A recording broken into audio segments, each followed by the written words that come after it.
Friday. To me, this all began the moment Zelensky showed up to the White House. You can agree or you can disagree with this all you want. That's fine.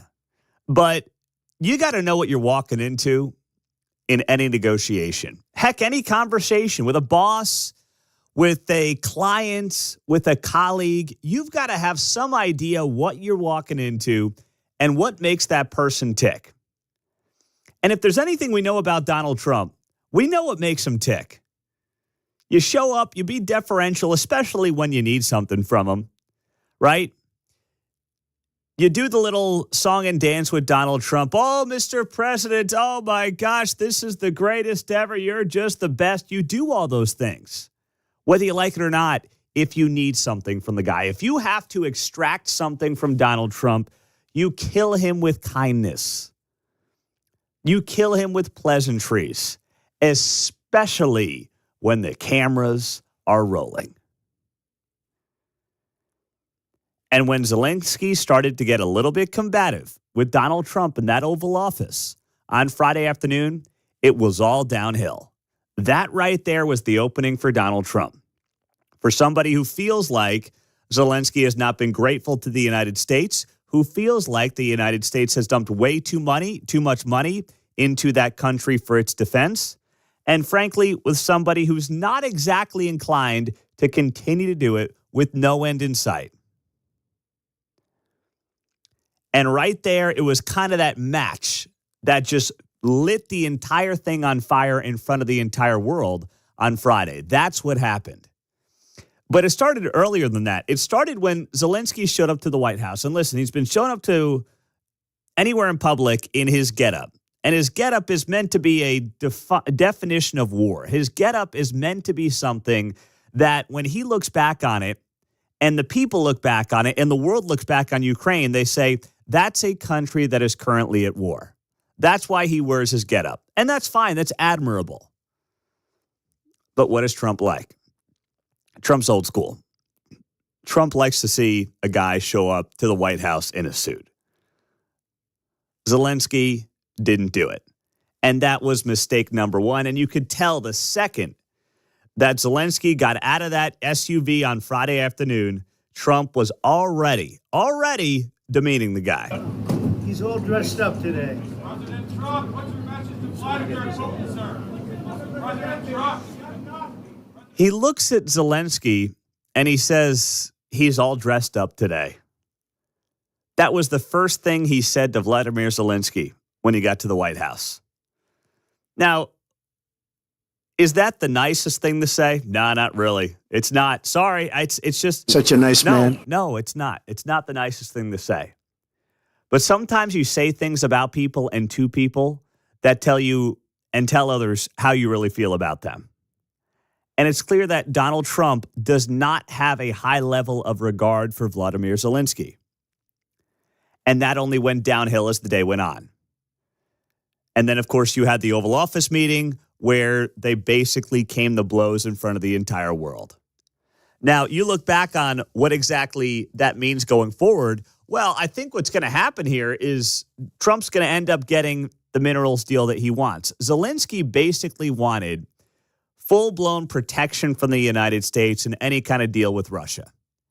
And that's not how we go about our business. Trump is also very frustrated with the fact that he believes Europe has not stepped up like we have stepped up. And he's right. He's absolutely right about that. Trump has long had it in his mind that the European nations are ripping us off all over the world. And the Ukraine war is just one example of that. We have been incredibly generous to Ukraine. And we should be generous to Ukraine because fighting off Putin is an important thing to do on the world stage. Pushing back on Putin, not letting Putin take whatever he wants, is an important thing to do on the world stage. And we have been very generous on that front. But like anything else in life, at some point, when you have an off-ramp, you've got to take it. There's no way that Ukraine is beating Russia in this war. It's just not happening. Population-wise, they're about a fourth of the size, if that. They're hemorrhaging troops right now. Now, Russia's not in great shape either. So it makes sense to get this thing done, get it over with, end it, end the slaughter, end the killing, and move on.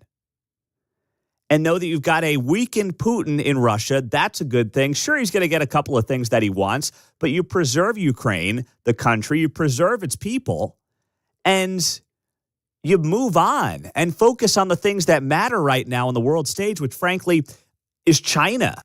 On a much larger scale, they are far, far, far more concerning to the American interests than Ukraine-Russia right now. And it's not even close. And that's where all of our focus has to be. I know you've seen all the pictures on Facebook of, people showing their allegiance for Ukraine. They don't care about Ukraine. It's all about Trump. Please stop with that. I don't want to hear it anymore. That, yes, we all defend Ukraine over Russia. But wanting to have a nuanced conversation about this and say, when does it end? How much money do we have to pour in to prove we're anti-Putin and pro-Ukraine if it just results in the death and slaughter of thousands and thousands of people? What's the benefit? You can't find one. And I thought that Marco Rubio, who went on ABC This Week with George Snuffleupagus yesterday, put it very well. Let me tell you. All right. So do you know what the United Nations resolution was? I'll tell you if you want to hear what it was. It basically said this has been a horrible war. It's time for it to end. The job of the UN is to bring about peace in the world. I thought that's what the UN was created to do, to stop wars and to prevent them. And that's what the resolution did. Was it antagonistic towards the Russians? No. Back to the point. But it also didn't praise the Russians. All it said is, this is a bad war. It needs to end. And by the way, at the Security Council, which has not been widely reported, the first resolution on Ukraine that has passed the Security Council in 3 years passed this week because of the leadership of President Trump. And it's a resolution that says, bad war needs to end. Let's bring the two sides together. That's what the resolution is. Again, what is the United Nations for? Isn't it not a forum to promote peace in the world? And then there was this part from Marco Rubio on ABC this week. Shouldn't we all be happy that we have a president who's trying to stop wars and prevent them instead of start them? And I just don't get it. I really don't, other than the fact that it's Donald J. Trump. If this was a Democrat that was doing this, everyone would be saying, well, he's on his way to the Nobel Peace Prize. This is absurd. We are trying to end a war. You cannot end a war unless both sides come to the table, starting with the Russians. And that is the point the president has made. And we have to do whatever we can to try to bring them to the table to see if it's even possible. I'm not promising you it's possible. I'm not telling you it's 90% likely. I'm saying it's 0% likely if we don't get them to a negotiating table. And the sooner everyone grows up around here and figures out that this is a bad war that's heading in a bad direction with death and destruction and all kinds of dangers surrounding it that could spiral into a broader conflict, the sooner people grow up and realize that, I think the more progress we're going to be able to make. But the president's crystal clear. He campaigned on it, and he's going to govern on it. And that is, he is going to be a president that tries to achieve peace, and he has been very clear this is a war that would have never happened had Donald Trump been in the White House, and it needs to end, and we're going to do everything we can to end it in an enduring and sustainable and fair way. Marco Rubio with Snuffleupagus on ABC This Week yesterday. That was, I thought, very well said by the Secretary of State, who has come a long way from just a few years ago to make salient points like that to legacy media. And what you are seeing right now is Zelensky likely come back to the table this week, sign that deal, and put his nation in a place that puts this war finally to an end. And here's the other thing.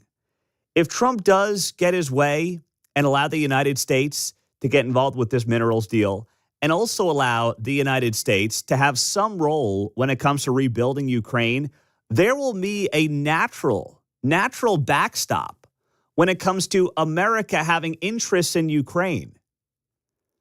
That's going to happen. If the rest of the world decides to invest in rebuilding Ukraine, that will be a deterrent to Russia for a lot of economic reasons. And that's something that I think Zelensky lost sight of when he came to the White House last week. This is not about being a Putin stooge or a Russia stooge. Everyone understands what Vladimir Putin is all about. One of the most evil men on the planet, if not the most evil man on the planet. He's right up there with the worst of them. But Vladimir Putin can be a really bad guy, while at the same time Zelensky can show up at the White House and understand that he does not hold any cards in this situation anymore. We have dumped hundreds of billions of dollars into his side of the war.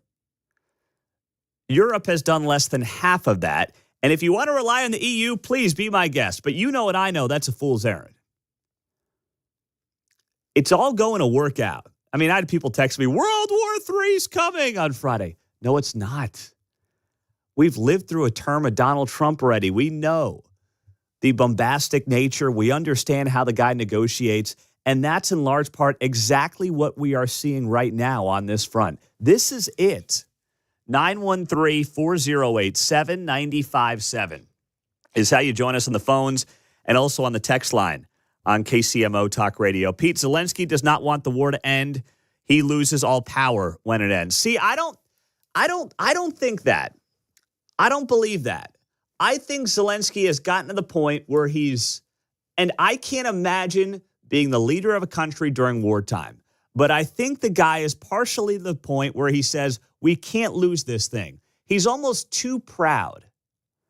And I can respect the guy who's led his nation in wartime, who feels incredible pride for taking back every single inch of the country that he has lost. I can respect that. But it's like in life, someone's got to then straighten you out and say, with all due respect, that's not happening right now. You don't have the manpower. You don't have the equipment. You don't have the tools to make it happen. I don't think it's just this desire to be in power forever. I know some of you will disagree with that, but I don't see that going on here with Zelensky. But I do think when you're in war for 3 years like the guy has been, you're at the point where you're saying, we are not giving up anything, no way, no how. And while I respect that, when you realize that you actually have no power to achieve any of that without somebody else's help, you've got to see the world the way it is right now. And that's what he needed a reality check on Friday, and I'm guessing he got that over the weekend. Pete Mundo on 95.7 FM, KCMO Talk Radio, 913-408-7957. Back here in Kansas, one of the U.S. senators had himself a doozy of a town hall with protesters. We'll show the audio coming up on KCMO.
Hey, it's Dan Bongino. You're listening to Pete Mundo on KCMO Talk Radio, now on FM at 95.7.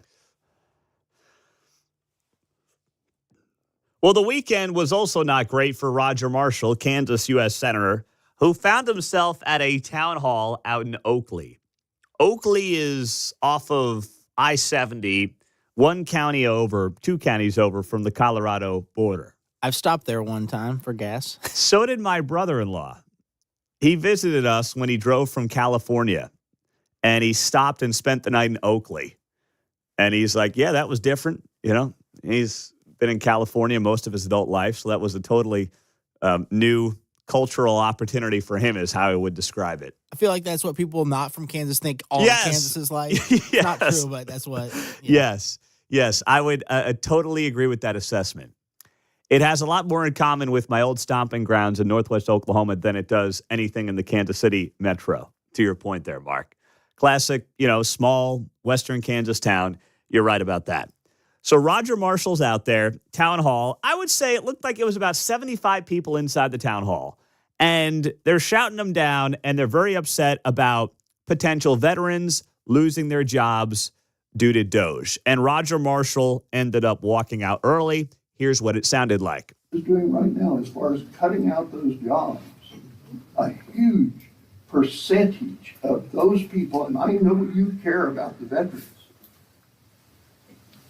are veterans. Yes. And that is a damn shame. Yes. Yeah. That is a damn shame. I'm not a Democrat, but I'm worried about the veterans, man. Well, I yielded to one of my elders, and I appreciate his comments. I think it's a great, we don't have time for everyone to stand up. I do got 2 more commitments today. Appreciate everybody making the drive out, and God bless America. Thank you. We're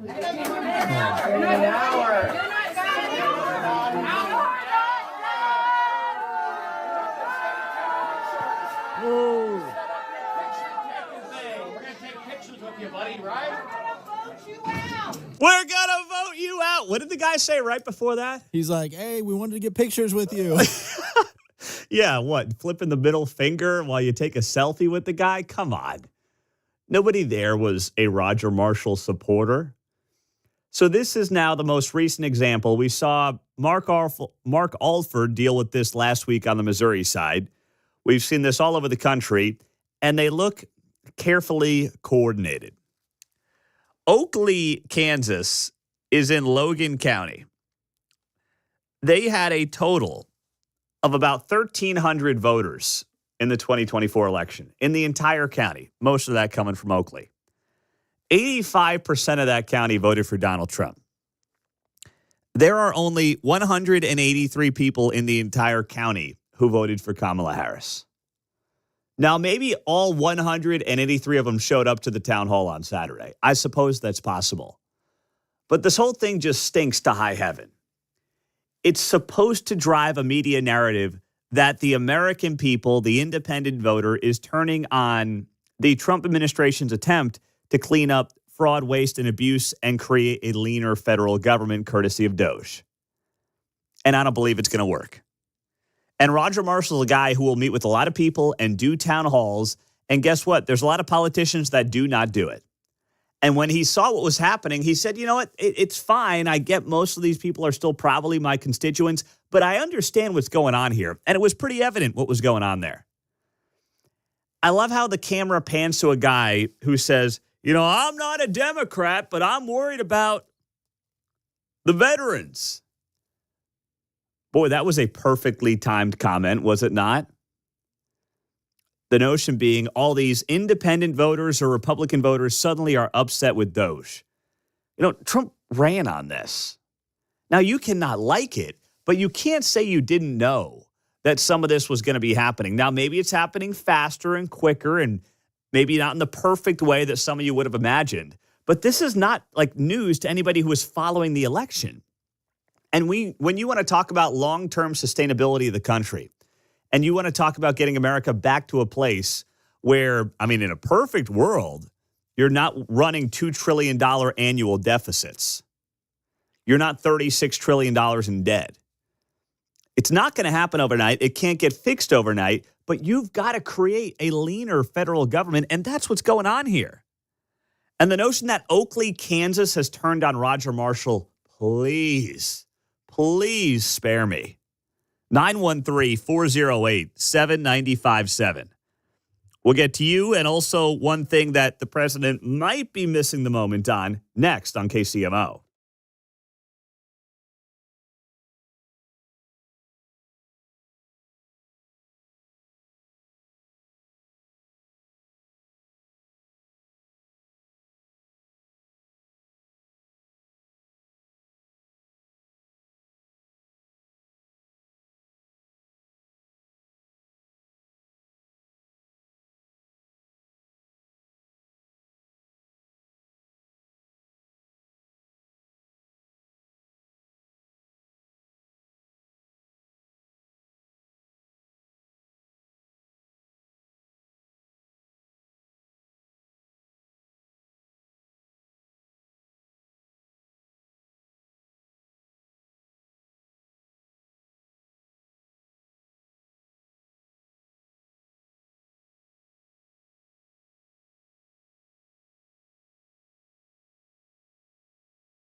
Call Mundo 913-408-7957. Now on 95.7 FM. So, of course, you have national media picking up on this Roger Marshall town hall story over the weekend where he showed up in Oakley, Kansas, which voted for Donald Trump 85% to 13% for Kamala Harris. And the other 2 was like for RFK. Headline here, rawstory.com. Watch angry scene as GOP senator booed for fleeing town hall early in blood red states. Oh, my gosh. How dare you? Blood red state. Right? I'm going to vote you out. Yeah, 75 people out in Oakley, Kansas. And what you're seeing now is a carefully coordinated effort to make it seem like everybody is turning on the idea of creating a more efficient federal government. On the text line, Pete, I've been getting dumb videos on social media about Trump cutting the VA and other veterans' benefits. They say it's part of the new cuts, but I never see any facts tied to it. Don't worry about the facts. Now, I will say this as well, and this might be controversial. I don't think it should be. But if someone who is a veteran loses their job with the federal government due to DOJ, I mean, with all due respect, while we have a tremendous amount of respect for men and women who serve this country, it doesn't mean that you just have a forever job after that from the federal government. I mean, depending obviously on how long you serve, you do get a pension from the American taxpayer, which I think is well-deserved based on what our veterans go through. And the fact that they do put their lives on the line on behalf of their country, I think that's incredibly admirable. And if you spend enough time doing that, a pension is well-deserved. But I don't know why suddenly it means that you're just supposed to have a job forever from the federal government if that job does not bring value back to the taxpayer. That doesn't make any sense to me. And I don't think that's controversial, even if you're like me and you support our veterans 110%. Dennis in Bonner Springs, what's going on there, D? Good morning, Pete. Hey, I enjoyed the interview this morning. I didn't get to listen to it Friday. The deal about the town hall out there, one of the people the local station interviewed, just to give you an example how far these people are going. He's a professor at KU. Yes, you beat me you beat me on the story there, Dennis. I have it on the rundown. All right, let me hold on. I'm going to let you continue. I promise. I just don't want to confuse the audience here. Channel 9 interviewed somebody who was at the town hall, and this guy's name was Colin McDermott, and he is a professor at KU. Can you believe that? He is a professor at KU, and he was interviewed by Channel 9. Sorry, Colin McRoberts is his name. Yep. Colin McRoberts, KU professor, showed up in Oakley, Kansas on Saturday and is supposed to be the independent voice of the people of Kansas. Please. Now, you covered this with your percentages. I tend to argue with you and Mark about Oakley, Kansas. I love Oakley, Kansas. Wait. Spent a lot of time there. Who said they didn't love Oakley, Kansas? Well, you guys kind of like your brother getting off, but staying there. There's if you're ever out there, seriously, this isn't a paid advertisement for the Chamber of Commerce. Go to the Fick Museum, all the stuff around. But what I'm going to say is I've talked to so many people out there, and I was sitting there watching it, and I'm like, whoa, I've never talked to one person out there that's against what Trump is doing or against Trump. Where are they finding these people?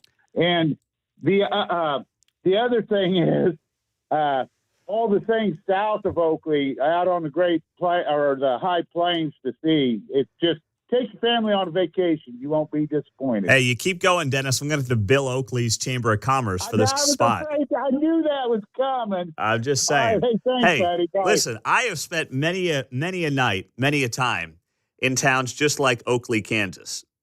I never got up as far north as Oakley when I was living in Woodward, Oklahoma, in northwest Oklahoma. I got as far north as Garden City and Dodge City. But going south from there, I spent a lot of time in Ashland and Liberal and out towards Meade, Kansas, and Coldwater Protection, calling football games, 8-man football games out there. That's a great part of the state. I don't deny that for a second. But no one's knocking Oakley. Mark, were you knocking Oakley? Let's be very clear here. No. Not at Okay. all. I didn't think you were. I just want to make sure because that is a fireable offense to your point. You are not guilty for your brother's sins. No, yeah, exactly. I mean, I just said my brother-in-law drove in and stayed the night in Oakley. And when you've never spent a day in Kansas or frankly, really any time in the heartland of the country, that's a new experience for a kid who is surfing in California. There you go. Most of the time. That's all I'm saying. Trust me, I'll take Oakley over wherever he's at in California every day of the week, twice on Sunday. Mike in Kansas City, what's up, Mike? Okay, when Biden passes executive orders destroying the energy industry and also getting people fired for not taking the COVID vaccine, how many of those people that were fired, that were energy workers or people that didn't get the COVID vaccine, how many of those were veterans? Yeah. Let's talk about, we're sitting there cherry picking, who is more important to be fired from. But I agree with, what you and this other guy called before. This was a staged event. The People's Republic of Lawrence got in there and, they organized it, and they probably are people locally from the area, but they cherry picked people in there. They made it a media event. They, the cameras, the whole thing. And I hope that Trump and everyone else involved have a counter strategy to these. And I would love to see Marshall put a commercial on or something on there saying, oh, yeah, we had 75 people there. 74 of them were from Lawrence, and, there was one actually from Oakley or something like that. Yes. You got to fire this back at them. Yeah. And I don't know if they have all that information. When Mark Alford dealt with this last week on the Missouri side, he did say that he thought most of the protesters were not from his district in Missouri's 4th congressional district. But here's the thing. It's the optics that matter, right? This stuff spreads on social media. It gets written about in national and blogs, and then locally gets picked up by local news. And it's like, oh, man, wait, should I be turning on Doge if all these people in Oakley, Kansas are mad at Roger Marshall? It's all a propaganda tool is what it is. That's it. Now, if there's one thing that I'm looking at right now that I do think that Trump needs to recenter on and refocus on, I know that Doge over the long haul will help with inflation, right? If we reduce our government spending and we stop printing money and making the dollar less valuable every day, that will help with the inflation. It will help in the labor market. It will help in the consumer-driven market. It will be a good thing. But what is everybody talking about right now? What is the one thing that people are talking about when it comes to the price of, I'll give you a second, eggs? Everyone's talking about, oh my gosh, egg prices. Kansas City Star has the lead story this morning. How much are eggs around Kansas City? Here are the prices at 8 grocery stores. It's amazing. I never recall the Kansas City Star writing about specifically the price of anything during Joe Biden's 4 years in the White House when inflation was hitting 40-year highs. But now the headline story today, the Kansas City Star is worried about the price of eggs. Now, as a big egg consumer, I'm also worried about the price of eggs. I also know this is not Trump's fault, and it's not Biden's fault. It's not. You've had an ongoing bird flu outbreak across the country. It's not the fault of Trump. It was not the fault of Biden. They've had to kill millions and millions of chickens. So what happens? The supply of those chickens that lay those eggs go down. The demand does not go down. The price goes up. That's how this works. That's economics. It's no one's fault. But what needs to happen now is Trump needs to at least bring the perception to the forefront that he is doing whatever is in his power to try to increase the supply of chickens. Now, that might sound ridiculous to you, but I actually think that that is something that at a time when people said, hey, I voted for this guy in large part because of the economy. Yes, all these other things are important, but the economy and the border and the immigration issues were the two main drivers. There has to be some kind of conversation or at least public awareness campaign that says, we know this is a problem, and while the government can't fix the problem, here's what we can do at this point in time to try to expedite the solution to the problem. Because there are some people expecting the price of eggs to only go up as the year goes on. And you know and I know that at a time when everybody, uses eggs, we always have, we always will, it's a very quick way to potentially lose the narrative on being the guy who's going to get prices under control or will at least alleviate the speed at which the prices are increasing. So that's something that if I'm Trump, I'm bringing back, or really not even bringing back to the forefront, but putting at the forefront moving forward, because it will at least make people feel like, hey, I'm aware of it.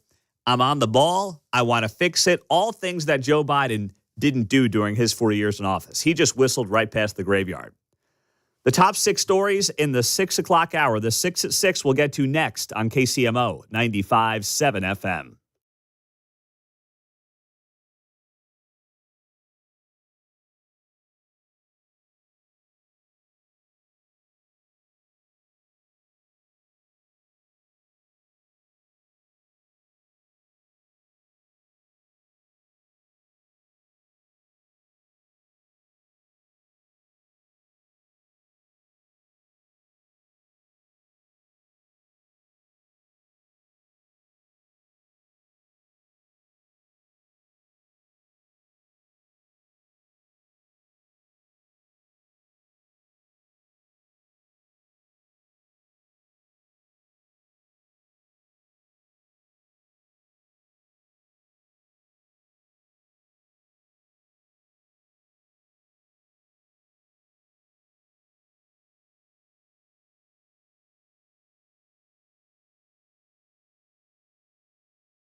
Hey, it's Kevin Keatsman. Stick around. I'm coming up at 10 o'clock right after Pete Mundo on KCMO 95.7 FM.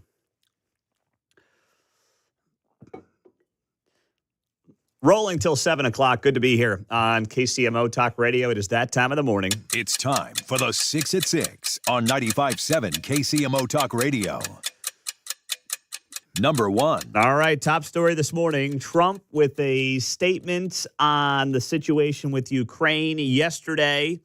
And the new statement from Donald Trump after that explosive meeting in the Oval Office read, quote, "Now, Zelensky will have no choice but to back down and accept Trump's terms." Oh, boy, he's in third-person mode.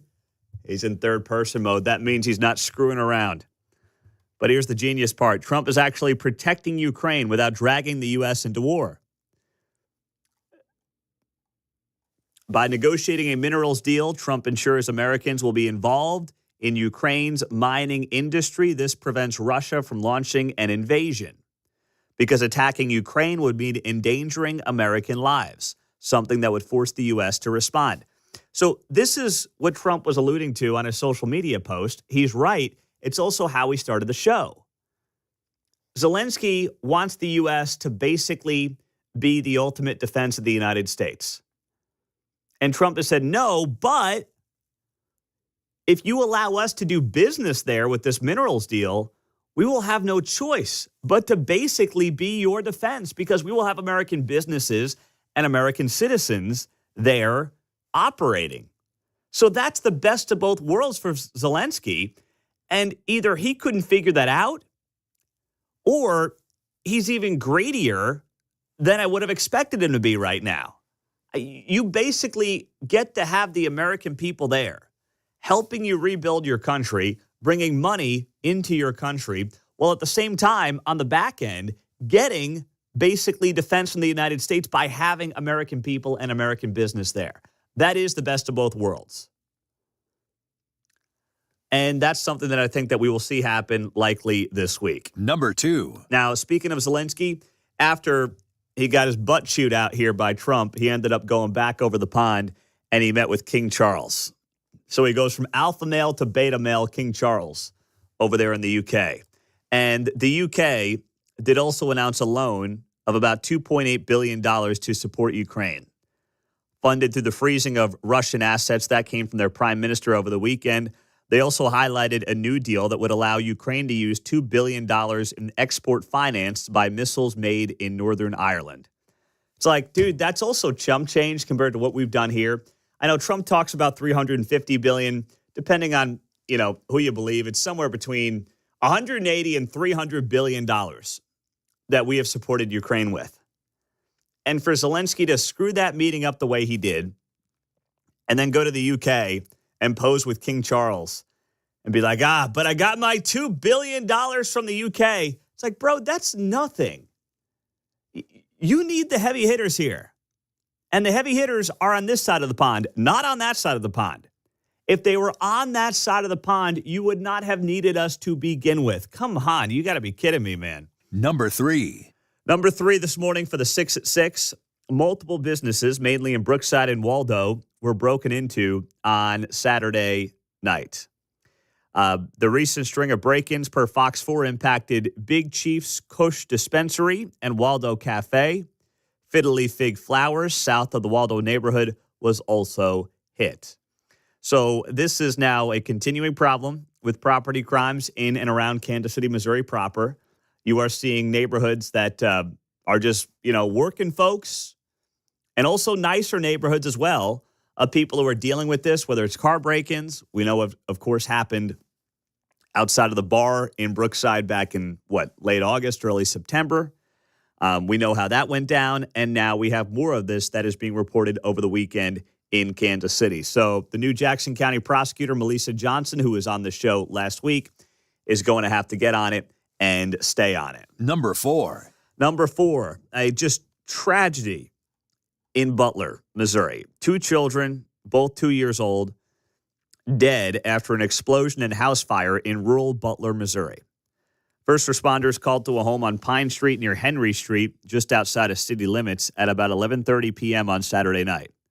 They found the house fully engulfed in flames. 3 of the 5 people who lived there were able to get out safely, but the crews could not rescue the 2 children. Fire units arrived on scene and requested assistance from additional agencies. Both children were eventually pronounced deceased by the Bates County coroner on the scene. Just an absolute tragedy taking place on Saturday night. Number 5. Number 5 for the 6 at 6 here on KCMO. The Oscars were last night. I know. Oh, I know. I got to include it, right? I mean, I guess. None of these movies I have seen this year, and it was a pretty unimpressive, pretty niche list of movies that got a lot of attention. But it was Anora winning Best Picture at the 97th Academy Awards. A what? I know, you're saying the same thing as me. Did either of you guys see Anora this year? I did not. Nope. Okay, all right. We're 3 for 3. If anyone had seen Anora, it could have been a deal breaker for at least our friendship, but I'm glad that we are all 0 for 3 on this. At least we got one Wicked song for my girls. Oh, did That we was nice. get one Wicked song last night? Yeah, that was all right. I turned it on for about 10 minutes. It was probably from maybe 8:45 to 9:15 I had it on. And then I said, what am I doing? I don't know any of these. Remember the days you'd watch the Oscars and they would pan to everybody and you would know them all. I'm looking at these people saying, wait, is that Steven Spielberg? I'm trying to figure out who's who around here. Adam Sandler getting kicked out was the best part. Oh, well, that's a low bar, but I'll take your word for it, Mark, because I missed that as well. Thank you for that. All right, let's continue. Number 6. The final story, I'm calling it audible. It is our third daughter, Charlotte's first birthday today. So a happy birthday to Charlotte. She turns 1 year old. It was 1 year ago that we had our third daughter, and she is the size of a 2-year-old and has the smile of a 10-year-old. I'll just say that much. She's a big old girl, growing fast, and we love her a whole lot. So happy birthday to Charlotte. Coming up next, the local reaction from our area politicians to Trump v. Zelensky is pretty much spot on, and what you would expect. We'll share it next.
I hope you did your best Friday afternoon into Friday evening, better job than I did, of not looking at social media after the Oval Office meeting between Trump and Zelensky on Friday afternoon, because my gosh, it was just a cesspool of, here comes World War III. We're all going to die. We're not going to make it. It's like, deep breath, everybody. Deep breath, okay? It's going to be all right. We're going to get to where we need to go. A minerals deal is going to come to fruition probably in the days ahead. But man, for a lot of people, you can look at this two ways. One way, two things can be true at the same time. Putin's an awful guy and an evil man who needs to be stopped. But dang, it also felt good to put Zelensky in his place because he has come off too many times as just an ungrateful turd to this country, which has spent $300 billion on his behalf. A lot of look at where we're at. Yeah. But no, how did we get here? Yeah, exactly. Exactly right. Where were we the last 4 years? So what were the responses locally here in Kansas City? Mayor Lucas just tweeted out a Ukrainian flag at about 4:09 p.m. on Friday afternoon. And listen, he kind of got roasted in the comments. A lot of people just responding with American flag emojis. Someone, I saw this, I think the guy's name was Spencer, wrote, "Can I advocate for a Kansas City flag emoji in support of filling the potholes?" Oh! Got him. Nice job there, Spencer. James writes to the mayor of Kansas City, "If someone is in the room with you as you tweet this, please blink twice." And then, of course, he got hit on his left with some people just responding with the Palestinian flag. So that was Mayor Q. And then you had Emmanuel Cleaver. He went a little deeper. Emmanuel Cleaver shared the video of Trump and Zelensky, and the Missouri congressman, former Kansas City mayor, wrote, "This is the most embarrassing and shameful moment I've ever witnessed from the Oval Office." Really? I mean, Joe Biden was brain dead in the Oval Office for 4 years. I'm sorry. Come on, man. And Bill Clinton was getting pleasured in the Oval Office. Is this really the most embarrassing thing to have somebody stand up for the American taxpayer in the Oval Office? In fact, if you guys did a better job of that over the last generation, Trump would have never become president in the first place. Trust me, there have been a lot of embarrassing things that have happened in that Oval Office. And I don't think two guys who were duly elected by the American people standing up for the American taxpayer is anywhere near the top of that list. Emmanuel Cleaver goes on the right. American leadership publicly siding with a dictator in Vladimir Putin and berating a Democratic friend in Ukraine will not be forgotten by any nation around the world. Cleaver adding, "It's become abundantly clear that the Trump administration is seeking to throw Ukraine to the Russian wolves. It is incumbent on Congress to exert its independent powers to continue supporting our Democratic friends who are resisting Putin's despicable invasion." All right, Cleaver, can we get to the crux of it, though? I want to know whether or not he thinks Trump is a musty moo, moo, moo. You mustard moo, moo, moo. That's all I care about. What's Cleaver say about that? I mean, this is ridiculous from Cleaver. What a complete lie in terms of what actually happened in the meeting on Friday and what the goal is of this administration. The goal is to end a war, stop the death and destruction that's led to 1 million people getting killed, according to reports, and also get an off-ramp for Zelensky to maintain as much of his country as he can and get the entire West back on the same page by trying to keep Putin in check. That's the goal here. This notion that if you don't want to give Zelensky the blank check that he apparently demands, it means you're a Russian stooge, is such a false and insulting narrative to anybody with common sense. I support Ukraine in wanting to stop Vladimir Putin's invasion of their country. I think the vast majority of the American people feel that way. But Zelensky showed up in the people's house, was combative in front of the American media. You knew that was not going to go well for him once Trump had the cameras rolling and had his chance to, beat up Zelensky a little bit. And it's like, guys, we've done more for you than the entire rest of the world combined. We more than doubled what the EU has given you over the last 3 years. You need us. You have no choice but to make sure that you are here kissing the ring, not the Trump ring, but the American people's ring. It just so happens Trump's in the White House right now. But it was the same thing with Biden. He had to do it that way. And he failed to do it that way. See, and all these people, whether it's Cleaver or anybody else who's like, yeah, Ukrainian flag emojis, they don't care about Ukraine. It's all about Trump. Just be honest. It's all about, and that's fine. You hate Trump. You're upset Trump's in the White House. But do not act like you're losing an ounce of sleep over anything with Ukraine. I think we all obviously feel awful about what that country is going through. And we should. They've lost a lot. They've sacrificed a lot. We should root for them, certainly over Russia, run by Vladimir Putin, arguably the worst guy on the planet. But my goodness, this is more of an anti-Trump thing than it is a Ukraine thing. Because you tell me, what's the end game here? What does Cleaver want to do? Just give a blank check to Zelensky to keep fighting a war that's unwinnable? Is that what he wants to do? And how much of Cleaver's money, how much of the Kansas City taxpayers' money does Cleaver think should go to that?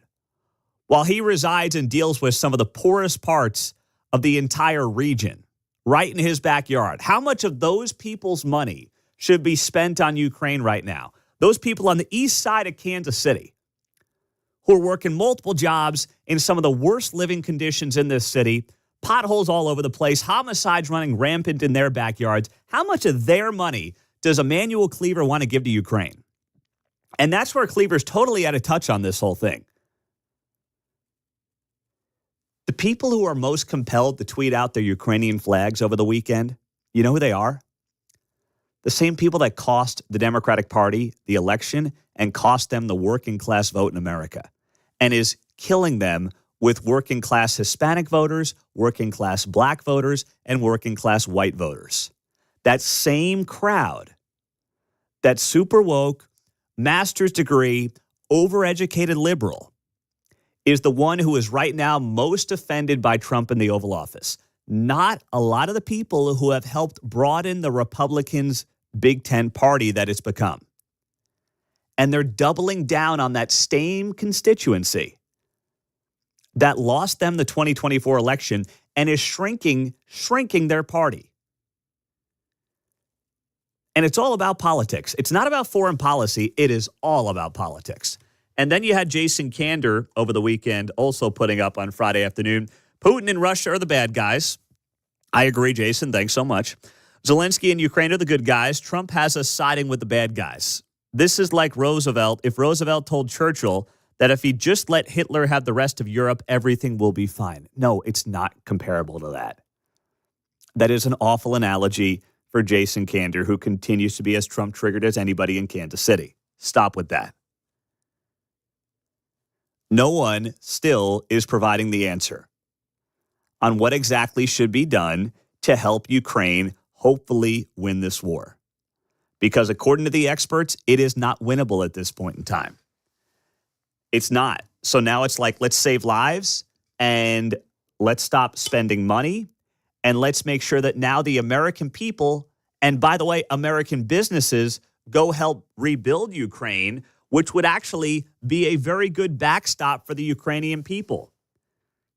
When Emmanuel Cleaver says here that it's becoming abundantly clear the Trump administration is seeking to throw Ukraine to the Russian wolves, no, he's actually trying to get to a place where now the American business industry and frankly the worldwide business industry goes into Ukraine and helps salvage what's left of the country, rebuild it, and that will actually bring a lot of protection to Ukraine. 913-408-7957. Kevin in Overland Park, I got a minute for you. Kevin, go ahead. Hey, Pete. Yeah, I thought it was great what Trump and J.D. Vance did on Friday there. And Trump says stuff that will also cause reactions from others. You look at when he said, we'll buy Gaza, we'll relocate Palestinians, rebuild it, and bring them back. That triggered a response from other Middle Eastern country leaders that said, well, okay, we'll do that. Well, now you got France and UK saying, we'll go in and we'll put boots on the ground in the UK. And so it's also triggering that response. It's like, yeah, get off your butts and do your thing. Everyone's been hand wringing except us, and we've been writing huge checks to them. It's like, yeah. Well, I saw this, Kevin. It's a good point that you had heads of state, heads of government, foreign ministers all over Europe and Canada posting in support of Ukraine on Friday. Great. I hope they all break out their checkbooks this week. If not, they're a bunch of hypocrites. Ukraine is worth helping. We have played the biggest role in that by a mile. But there's got to be an off-ramp for peace. And none of them have the answer, apparently. But please, I hope they're all signing big old fat checks this week across Europe. But they can't afford it. Why? Because their countries are largely a mess. They have ceded them to green energy freaks. They have awful immigration policies. And their economies are largely stagnant. So they can't do it. 913-408-7957 is how you join us on KCMO Talk Radio 95.7 FM. Someone actually put it very well. It was a bit tongue-in-cheek, but I will share with you what Zelensky should have done from somebody who is offering advice on the left side of the aisle next.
It's Mundo in the Morning. Now on FM at 95.7. Set a preset on your radio. KCMO Talk Radio.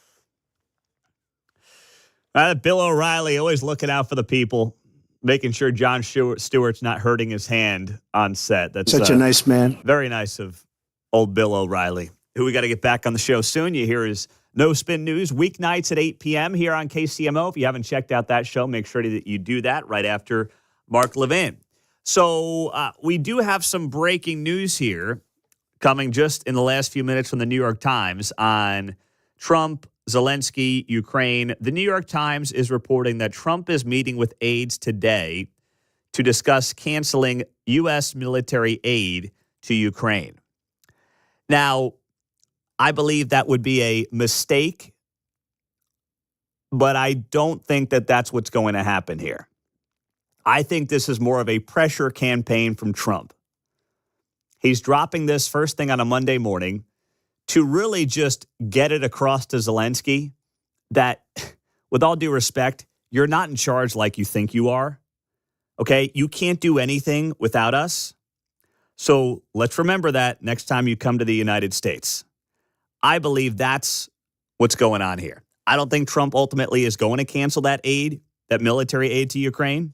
I think it's just, once again, part of this reminder of who's boss that's going on. And you know what? In large part, I'm okay with that because guess what? We are, as the American taxpayer, the bosses here. We are. We've spent hundreds of billions of dollars on Ukraine. And the best description of this I saw over the weekend came from a guy named Dave Smith. He's a comedian. And I thought he put this very well about what happened on Friday. He writes here, imagine being completely dependent on Donald Trump to the point that your life was quite possibly on the line.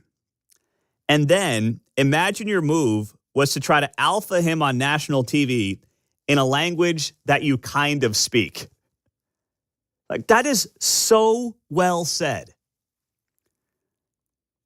See, all you've got to do with Trump, it's really not a difficult formula to figure out.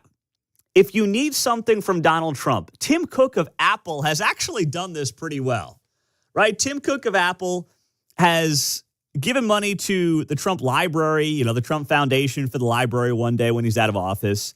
He announced a couple of weeks ago, $500 billion in investments back in the United States. It was some massive amount of money on behalf of Apple. And he knows that curries favor with Donald Trump. He understands that. Like, this is not all that difficult to understand. And on Bill Maher's show over the weekend, Fareed Zakaria is a weekend host on CNN. And this was a tongue-in-cheek comment, but he actually nailed it in terms of how Zelensky should have handled this. And everybody in the world who's followed Trump for any length of time understands how Zelensky screwed this up on his own. And this is what Fareed Zakaria said on Bill Maher's show over the weekend. Strange way, I do feel like Zelensky should have studied this a little bit more. He's an emotional guy. I've met him many times. He's very brave. He's been fighting a war, and he let his emotion get the best of him. The way to have gone in there is first you begin by saying, President Trump, you are a genius. You have completely transformed the landscape. I have with me the order of highest merit. Ukraine has never created a civilian honor this big for you. Have a big medal. A big medal. I would say to him, I look forward to welcoming you in Ukraine so that we can build the tallest Trump Tower in the world. Listen. That would have saved Ukraine's ass. That's funny, but it's true. It would have saved Ukraine's ass. Instead, Zelensky shows up to the White House thinking Biden's still around. You're like, where's that old guy I talked to last time I was here? It's like, bro, come on, man. That's not how it goes anymore, okay? New sheriff in town, as the old cliche goes. And you got to know how to get to Trump's heart on this stuff. And he totally screwed it up. Coming up, I am going to share with you some information on one of the biggest stories bubbling in Kansas City that no one else has next on 95.7 FM KCMO.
If it's happening in KCMO, it's on KCMO 95.7 FM. Here's Pete Mundo.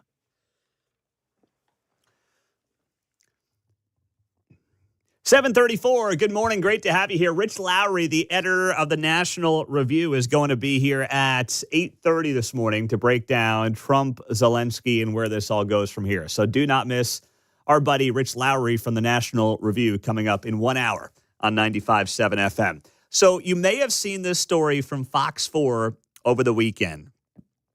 Headlined, FIFA concerned over Chiefs revenue dispute due to World Cup. It says here, sources have confirmed to Fox 4 that FIFA has expressed concern with a lack of progress on the World Cup efforts in Kansas City.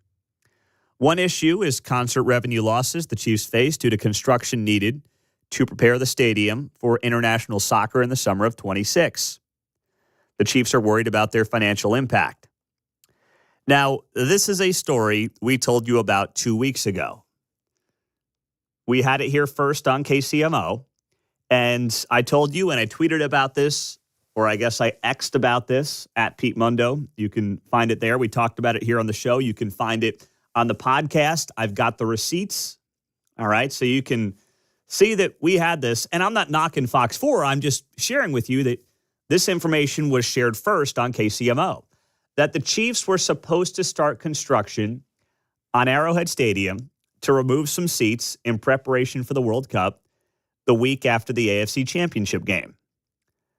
That construction was not happening. Why was it not happening? Because the Chiefs decided that they needed $10 million to make it happen. And what they said was, well, suddenly we're going to lose a lot of money from like concerts and other events and things. So they went to KC 2026, that's like the made-up organization that's running the World Cup here in this town for next summer. And they said, yeah, before we do anything at Arrowhead, we need $10 million. And basically, KC 2026 told them to pound sand. So then the Chiefs said, fine.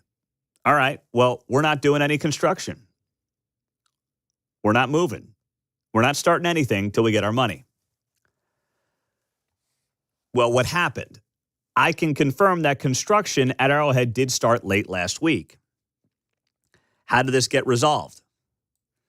It got resolved by the city of Kansas City, Quentin Lucas, who is on this KC 2026 board, basically guaranteeing the Chiefs the $10 million they want in exchange for another seat on the executive board that oversees the World Cup operations in Kansas City. Now, this is not your taxpayer money. Let's be very clear. This is money that this World Cup group has to fundraise for by next summer. They're hitting up all the rich and famous people and wealthy people around town and, frankly, probably around the country to try to basically put this show on of international soccer next summer. So that's what this is all about. And the mayor, for some reason, I can't quite figure out why in talking to some people, but he wanted an extra seat on the executive board for KC 2026. He's on there. Clark Hunt's on there. Cliff Illig is on there.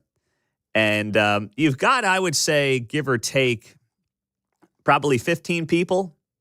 You have some members at large, Mike Kelly, Johnson County Chairman, Angie Long, current co-owner, Joe Reardon, Chamber of Commerce President, Melissa Robinson, 3rd District Councilwoman, Frank White is on here as well. Dina Sykes, State Senator in Kansas, is on this as well. So basically, according to my sources, the mayor said, all right, fine, Chiefs, we'll give you the $10 million you insist you need. And in exchange, I would like an extra seat on this KC 2026 board. And the Chiefs said, okay, all right, we'll start our construction now. Now, this is all just obviously the Chiefs looking to make an extra buck. That's all this is. I mean, the Chiefs agreed to obviously have Arrowhead Stadium host these games. And it's not like it was suddenly some new information that, wait, we're going to lose money, maybe, from concerts and things like that. Well, yeah, that's true. But how much money are you going to make, by the way, hosting these games? I would ask that question as well. And if you hear anything that suggests, well, the Chiefs are doing this because they need the money for the renovations, that's not true. It's not. How this works is the state budgeted $50 million last year for renovations to Arrowhead for the World Cup. So that money, yes, is being paid by Missouri taxpayers.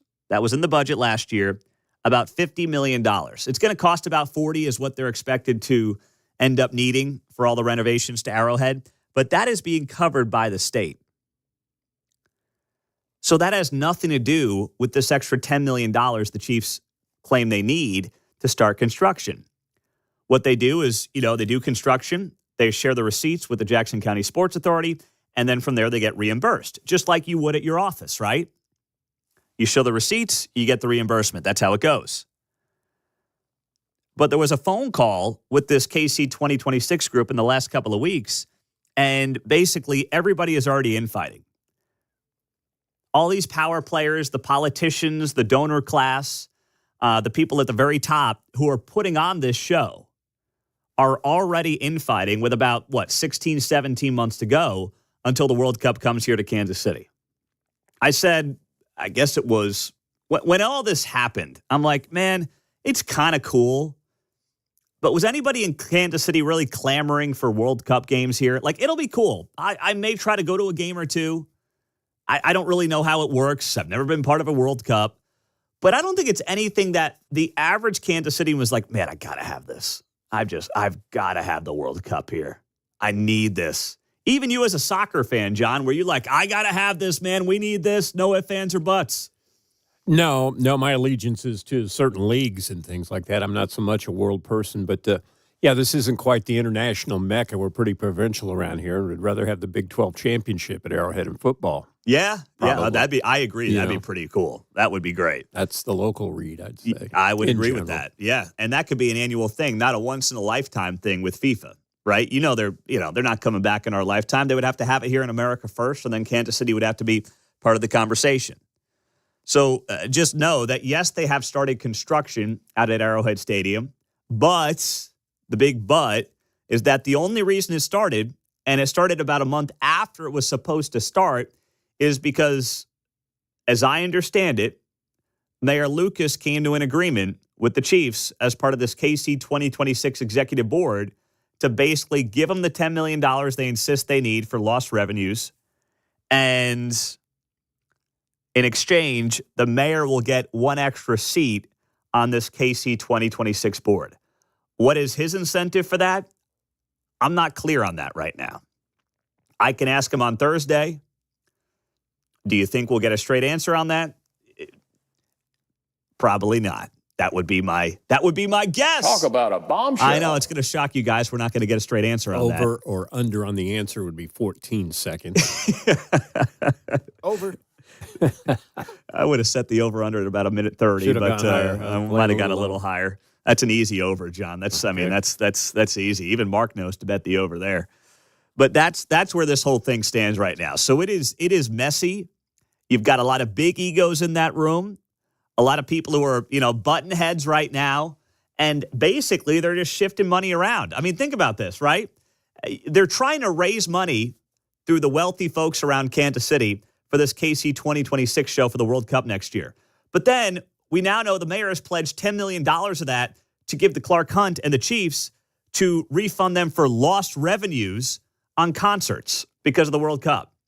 If you are worth any amount of money where you can write a check to KC 2026 and you now know that $10 million is just going into Clark Hunt, who's like one of the richest guys in Kansas City, worth tens of billions of dollars. I know he's mostly down in Texas, but you get the point. What are you giving money? Are you cutting a multi-million-dollar check for that? When it's just basically moving hands between the richest people around town? That's all it's doing. It's crazy. Maybe a play to keep them here too, long term. There could be an element to that as well. I don't deny that. But man, you don't like to say no. I know. In and around these times. I know. I get it. I get it. But here's what it comes down to, right? Who's got the most leverage right now? And that's the game that's being played. It's all a leverage game that's happening in Kansas City. The good, the bad, and the ugly from the weekend. We will get to next on 95.7 FM KCMO.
Hey, it's Kevin Keatsman. Stick around. I'm coming up at 10 o'clock right after Pete Mundo on KCMO 95.7 FM.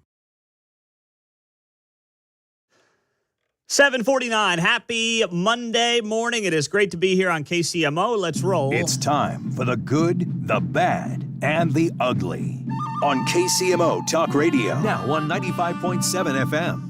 All right, I got a bonus good for you. First off, happy birthday to my youngest daughter, Charlotte. She turns 1 today. Thank you very much there, John and Mark. We appreciate you guys. Charlotte turning 1 today. Third of 3 girls in the family. And I'll tell you what, the other 2, I would say at least for now in life, are much louder, have a lot more to say. But she's also very loud. I don't know where she gets it from. But she's not constantly loud. She is just loud when she feels like she needs to assert herself. And I think that will serve her well as the youngest of 3 girls. So she turns 1-year-old today. And it depends on the day and the moment. I can't tell if it's flown by or if it feels like it's been 10 years. But either way, we love her. And she's got a big old smile, the biggest smile the 3 of them had by this age. And she also is like the size of a 2-year-old, God bless her. I'll give you another good. No one's going to be upset with 2 goods. I just had to throw that one in there. The other good, Saturday Night Live was actually hilarious with Shane Gillis over the weekend. And of all the skits I saw from SNL, this one, the couple of beers skit, was just hysterical. You too, hon. You wouldn't know it, but a few months ago, anxiety and depression were ruining my life. I was struggling at work. Hey, you need something, bud? I was struggling as a father. Ah, come on, Andrew. You can't be bad at school and sports. And struggling as a husband. I'm upset because my mom's doctor thinks that we should move her into an assisted living place. That's awesome. I was at a real low point. That's when I talked to my doctor about a couple of beers. A couple of beers is a revolutionary medicine that treats anxiety and depression fast. And within minutes of taking it, I'm back to my old self. Andrew! I love you, buddy. You're the best in the whole world. And my confidence is through the roof. What are you guys laughing at? How stupid you are? Jay, you look freaking hot, man. You been doing like Pilates? Excuse me? Oh, sorry. I'm just having a tough time adjusting to my new medication. So, the way it works is simple. A couple of beers quickly turns a cloudy, rainy day into a sunny one. It's that easy. Now I'm the me I want to be. And I'm not the only one who's noticed the change. Cheryl's making me feel so bad for skipping her birthday trip, but it's like... Hey. She's just jealous because you're so beautiful. Ooh. A couple of beers is a clinically proven treatment for conditions like boredom, depression, winter, museum, hangovers, affair, and moderate to severe Italian wife. And if you miss a dose of couple of beers, don't worry. You won't. Brother, you will never miss a dose.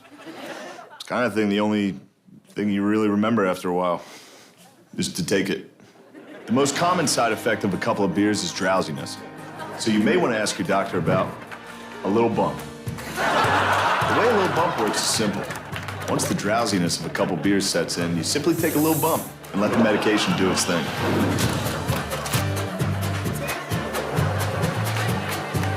Come on, back behind. Trying to keep my kid out of swing, face. So if you're ready to get your life back, talk to your doctor about a couple of beers. Maybe even a little bump. Honey, can you come sit down? We need to talk. No. A couple of beers. What's the big deal? Calm down, God. Mom and Dad. What are you guys doing here? That's the kind of humor that has not been on SNL in a very long time. And I can't figure out why. They just lost their way. Like, that's funny.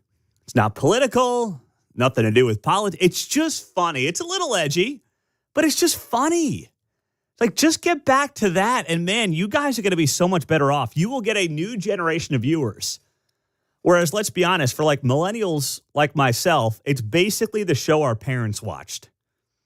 It had a moment probably 15, 20 years ago. You know, Jimmy Fallon coming up and a lot of famous people, of course, that launched their careers. But when's the last time you thought to yourself, like, I know we all say, oh, Heidi Gardner, she's a Kansas Citian. Yeah, she's in commercials and she's one of their bigger stars right now.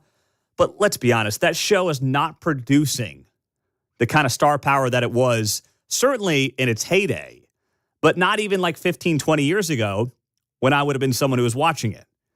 So good on them. Now, the bad from the weekend. What happened in the Brookside and Waldo neighborhoods? More break-ins impacting Big Chief's Kush Dispensary and Waldo Cafe. Fiddly Flowers, also south of the Waldo neighborhood, also hit. It's Waldo Cafe that right now is talking about how, this is something they've dealt with before. They've ramped up their security in recent months and years, and it's impacted them in a major way, and now they get hit once again. So, unfortunately, these property crimes continue to be an issue in Kansas City, Missouri, in nicer neighborhoods as well.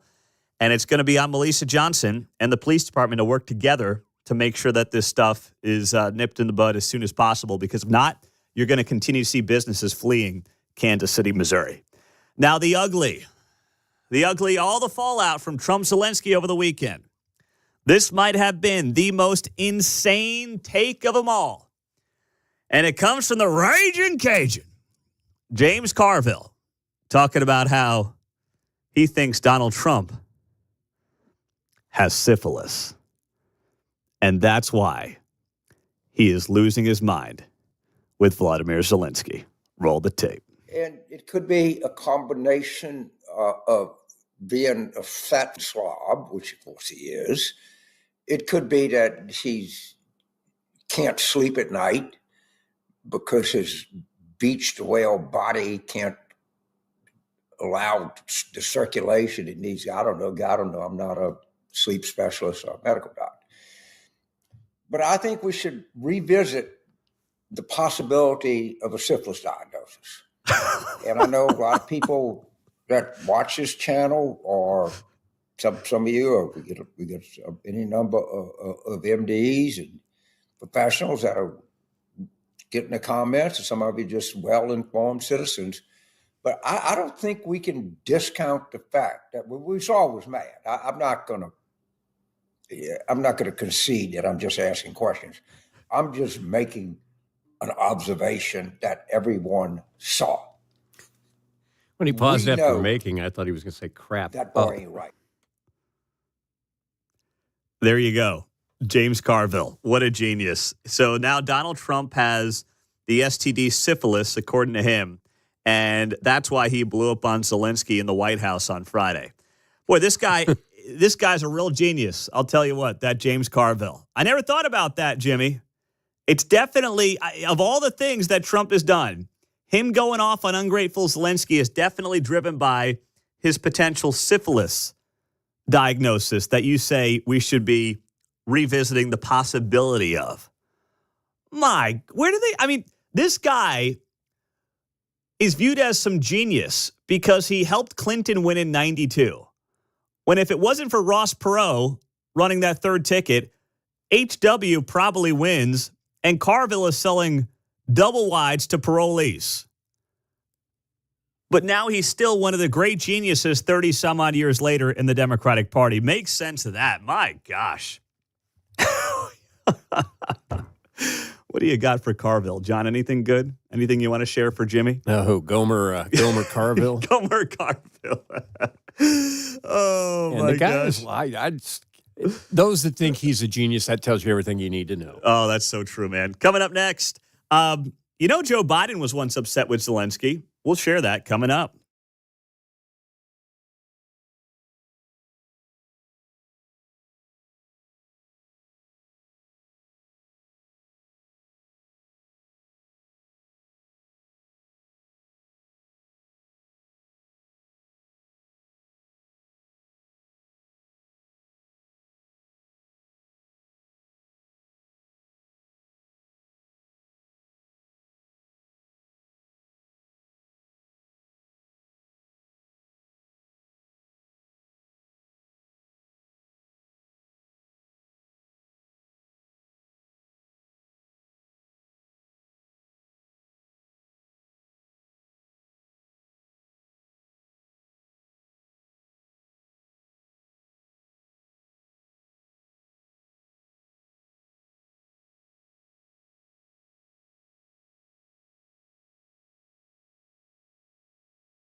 I want to take you back on a Monday morning to 2022 when the Biden administration found itself in a difficult spot with Vladimir Zelensky.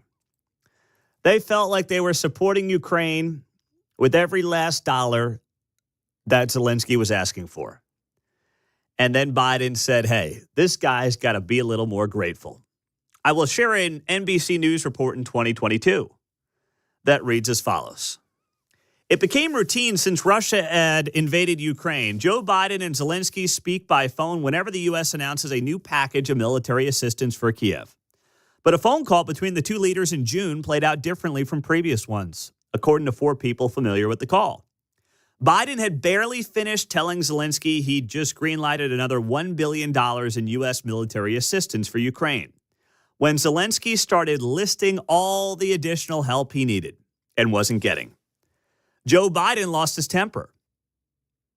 The American people were being quite generous, and his administration and the U.S. military were working hard to help Ukraine, he said, raising his voice, and Zelensky could show a little more gratitude. That's from NBC News, October of 2022. How is that any different from what happened in the White House on Friday afternoon? That now people are talking about as World War III's coming. No, it's not. No, it's not. I know this is all about your hatred for Trump. And, I suppose you're allowed to have that. But you want to talk about being hysterical over something that is not worthy of being hysterical over? It's what happened on Friday. That's all it is. Now, you were asking about the difference. The difference would be this president spoke in complete sentences. And probably didn't say, listen, Jack, we're being good to you. Those What are we a couple talking of about? a couple of differences I would think of. 1 or 2. That's a good point. Those would just be style points. Though. I've seen a lot of memes of Zelensky sitting next to Trump, and over Zelensky's head is the phrase, hey, I'm looking for the old guy who was here last time I was at the White House. Where's that guy? Where's he? Oh, my gosh. God save the Queen, man. Yeah, no, he's long gone, sitting on the beaches in Delaware somewhere, I think. So this is not about like some unique situation. And I talked about this, and we've talked about it on this show for the last couple of weeks, that Biden's administration had some similar frustrations to now what Trump is airing. The difference is, of course, Trump airs it in a very Trumpian way. Like John notes, speaking in complete sentences is part 1 of that. Part 2 of that is he is not going to allow himself or the United States to be out-alphaed by a guy who could not have done any of what his country accomplished in holding off Russia without our help. It's not going to happen. And he's not going to allow it to happen. And good on him for that. But of course, when you see some of the reaction here locally, and you see, it was just like every prominent Democrat, although I will say Sharice Davids didn't say anything on social media about this. You had a Ukrainian flag post on X from Mayor Lucas, whatever, very cliche, very expected. You had Emmanuel Cleaver, just totally off his rocker.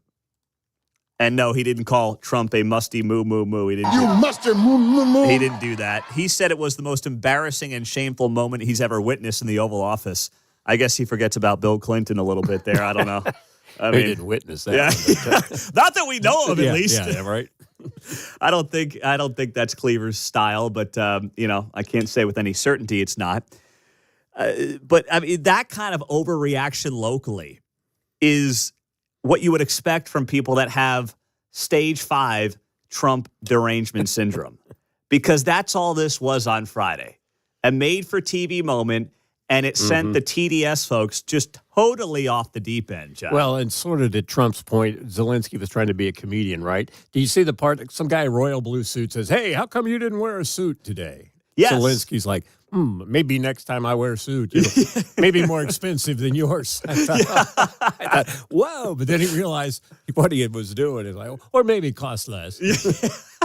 But I thought, okay, this is that comedian thing where he thinks he's in charge. You know, right? Here's what I would say, though. If you think you're funny, and this is true for all of us, your sense of humor may not translate to another language in another country. You got to be very careful with that when it comes to a sense of humor, right? And that's where Zelensky, I think, overplayed his hand in a big way. He thought he was just going to show up and he was going to look like the hero in his little getup, and we were all going to be like, oh, man, Zelensky is here. We all love him. And I think we all appreciate what he has done, leading his country through wartime, holding off the Russians. It is admirable what the people of that nation have fought to do the last 3 years. But it comes a point when, especially we're the folks carrying the load here financially, you got to figure out what the end game is. And if you can't win this war, and it's pretty evident to a lot of people you can't, then what's the best deal you can come to? And the best deal Zelensky can come to is ending the war, probably not being thrilled with the terms, but neither is Putin, and then getting a huge amount of investment from the United States into that country. Our buddy Charlie Gasparino, Fox Business Network, he just put this up on X, and I shared it at Pete Mundo. He writes here, one of the problems with Donald Trump's people constantly calling Zelensky a dictator, although Trump has rightly backed off that barb, is that he's not. He was elected president. He suspended elections because of the war. And he's popular at home. I know all of the above for a fact after getting to know Ukrainians and their soldiers, who are the best trained in Europe and will continue to fight. There's no popular uprising, trust me on this, and this is a strong country that loves America. Zelensky didn't comport himself well the other day, but it's time to make this happen, and Trump can do it. The business opportunities will be amazing for the U.S. and Ukraine. In a year, people will forget Putin even exists. And that's all Trump's trying to accomplish. Put Ukraine in a position where they've got so much investment coming from the U.S. companies and other companies around the world that naturally creates a barrier, and that naturally creates a Vladimir Putin who is going to back off and is not going to go back into Ukraine if the U.S. has investments there, because then suddenly, guess what? We've got to defend our investments and our people. And apparently Zelensky didn't understand that part of it, or didn't want to understand that part of it. And if you missed it, Marco Rubio on ABC this week, he was on with George Snuffleupagus yesterday. He was outstanding. Shouldn't we all be happy that we have a president who's trying to stop wars and prevent them instead of start them? And I just don't get it. I really don't, other than the fact that it's Donald J. Trump. If this was a Democrat that was doing this, everyone would be saying, well, he's on his way to the Nobel Peace Prize. This is absurd. We are trying to end a war. You cannot end a war unless both sides come to the table, starting with the Russians. And that is the point the president has made. And we have to do whatever we can to try to bring them to the table to see if it's even possible. I'm not promising you it's possible. I'm not telling you it's 90% likely. I'm saying it's 0% likely if we don't get them to a negotiating table. And the sooner everyone grows up around here and figures out that this is a bad war that's heading in a bad direction with death and destruction and all kinds of dangers surrounding it that could spiral into a broader conflict, the sooner people grow up and realize that, I think the more progress we're going to be able to make. But the president's crystal clear. He campaigned on it, and he's going to govern on it. And that is, he is going to be a president that tries to achieve peace, and he has been very clear this is a war that would have never happened had Donald Trump been in the White House, and it needs to end, and we're going to do everything we can to end it in an enduring and sustainable and fair way. Man, way to go, Marco. Show some R-E-S-P-I-C-T. A little respect for little Marco. That's right. He went from little Marco to big bowls Marco. Oh, yeah. Yeah, I like that. That sounds good. Although Marco was getting made fun of over the weekend. Did you see that? Where he was kind of slouched in his seat next to J.D. Vance. And the insinuation was that Marco was like, oh, my gosh, this is going awful for Trump. I'm so embarrassed to be here. Marco lit it up on TV. And I don't think you could ever take a snapshot of somebody at a moment in time, a still photo, and be like, I definitely know what they're thinking in that moment. Come on. Marco, I think, was probably embarrassed for Zelensky as much as anybody else, because he's sitting there as the Secretary of State saying, we're trying to help this guy. We're trying to help this guy, and now he's making a fool of himself. And you know Trump was not going to let him off the hook at that point, right? You knew that wasn't going to happen. 913-408-7957, our studio line and our text line. on KCMO Talk Radio. Pete, I love you, but you're naive if you think Putin will abide by any agreement. Okay, so then what's the answer? If we have American business investing in Ukraine to help rebuild it, and Putin breaks the agreement, he's going to have another thing coming. Ukraine doesn't have the manpower anymore to actually beat Russia in this war. They've got a fourth of the population. 1 million people have reportedly died between both sides. What are you going to do then? What's the answer? Just keep giving them endless amounts of money and hope this thing ends at some point? Don't we want to end war and not continue it unnecessarily? I'm not saying you trust Putin, but the greatest backstop you could have is American investment in Ukraine. And the rest of Europe as well stepping to the plate here a little bit. Wouldn't that be a novel concept as well? Seems as if we're too far removed from Vietnam. It is pumping money in there. Yeah, yeah. You know, people have forgotten. They have. Some, you're right. Some never learn. Some. Ain't that the truth? No, I mean youngers. Yes. The military. Understand it. Well, not everyone your age, John. I'm sure there's plenty of those people that don't understand either. Well, you got that right. You know? I mean, trust me. Don't want to in that case. They are driven by their TDS. I've saw a lot of it on social media over the weekend. I stand with Ukraine and their little new Facebook profile pictures. It's like, you know what? I'm going to share that with a little Blockbuster Video sign over it saying I stand with Blockbuster Video because the color's the same. That's what I'm going to do. Well, it's this year's BLM thing. Oh, right? yeah. Raise your flag and salute. Yep. Absolutely. Mm-hmm. Coming up on KCMO Talk Radio, 95.7 FM. We're streaming on the KCMO Talk Radio app. I do want to get into Ike here for a second. I see a lot of people saying, if Dwight Eisenhower was still president. Okay, well, let me share a clip of Ike that might make you think otherwise. And then Rich Lowry, the editor of the National Review, coming up at the bottom of the hour on this and more on KCMO Talk Radio. In the meantime, have you thought about integrating artificial intelligence into your business, no matter how big or small your business is? Have you thought about it? But you're thinking to yourself, where do I start? Well, Centric, you probably know them, right? I mean, they've been training the technology workforce right here in Kansas City for more than 30 years.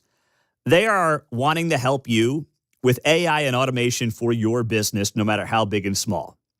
And Centric has an event coming up Wednesday, March 19th from 8 to 9:15 in the morning at the Centric campus to introduce the digital workforce that is designed to work alongside your employees. You'll see real examples of what AI in action actually looks like and how it's helping other Kansas City businesses. It's free. You show up. You learn about AI and automation for your business, no matter how big and small. It doesn't matter. How do you do it? You register at centric.com. That's CENTRIQ.com/AI ready. Centric.com/AI ready. Join them for free Wednesday morning, March 19th, 8 a.m. at the Centric campus here in Kansas City. That's centric.com/AI ready.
Hey, it's Dan Bongino. You're listening to Pete Mundo on KCMO Talk Radio, now on FM at 95.7.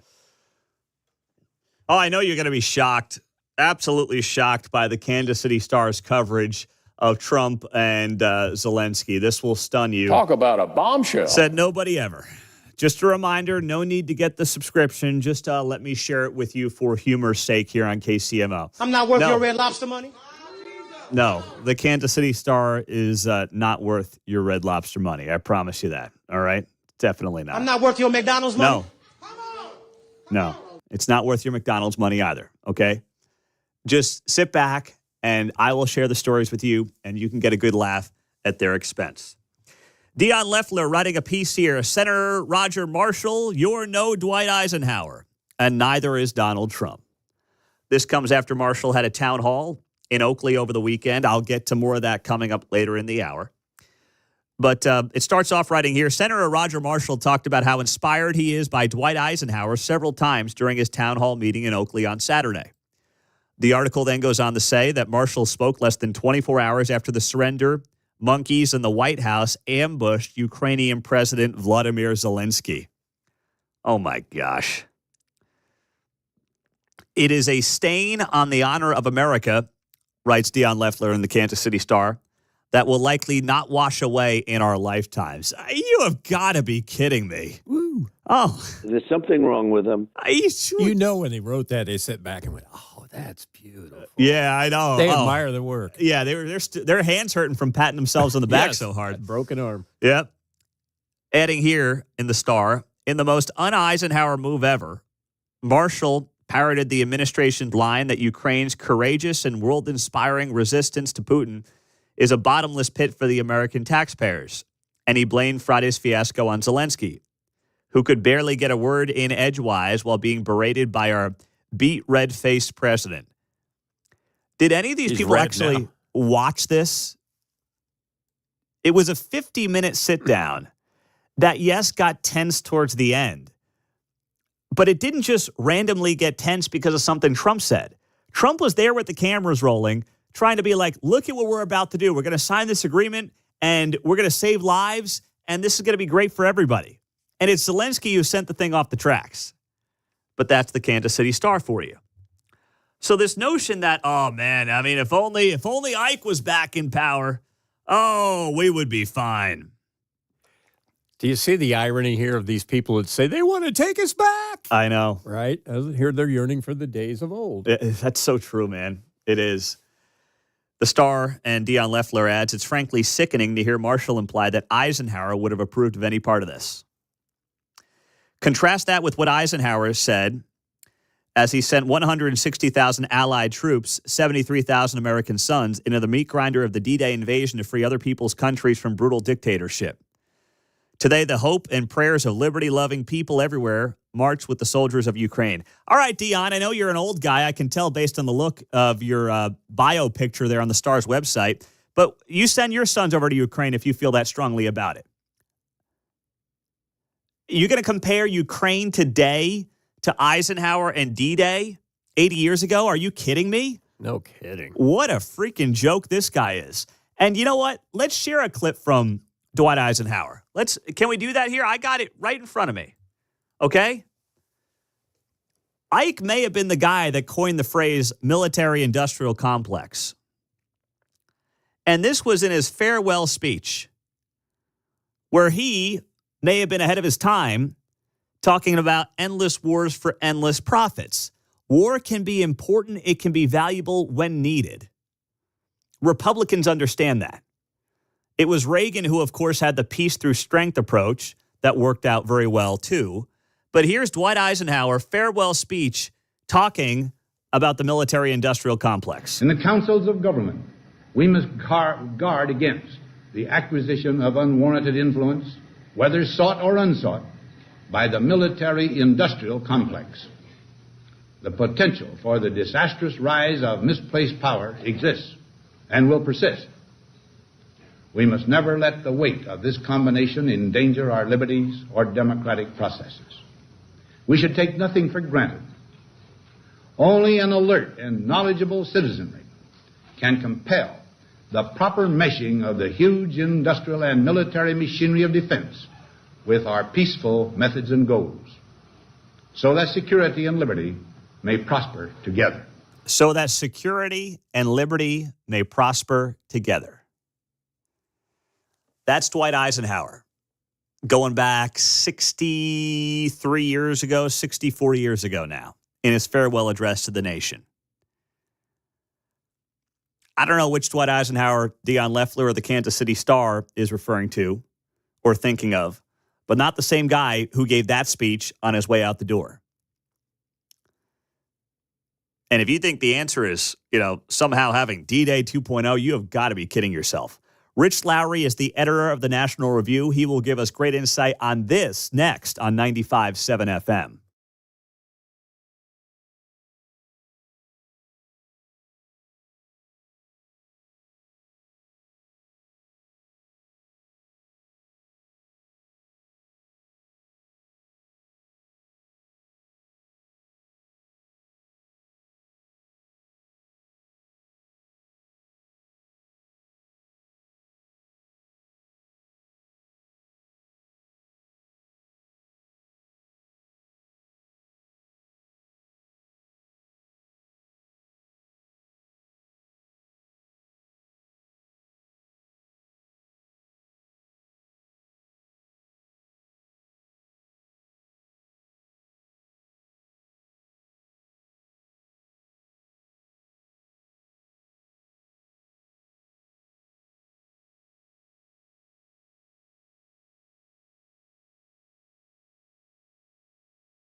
From the nation's heartland, it's Mundo in the Morning on 95.7 FM KCMO Talk Radio. Well, of course, it's been 2.5, 3 days now, the whole world buzzing about what happened at the White House on Friday between President Trump and Ukrainian President Zelensky. And this is obviously going to be a top story to watch in the days ahead around the world as well. No one better than Rich Lowry, the editor of the National Review, joining us on 95.7 FM KCMO Talk Radio, always streaming on the KCMO Talk Radio app. Rich, 3 days after the fact, your analysis, your reaction to Friday is what? Wow. Still wow.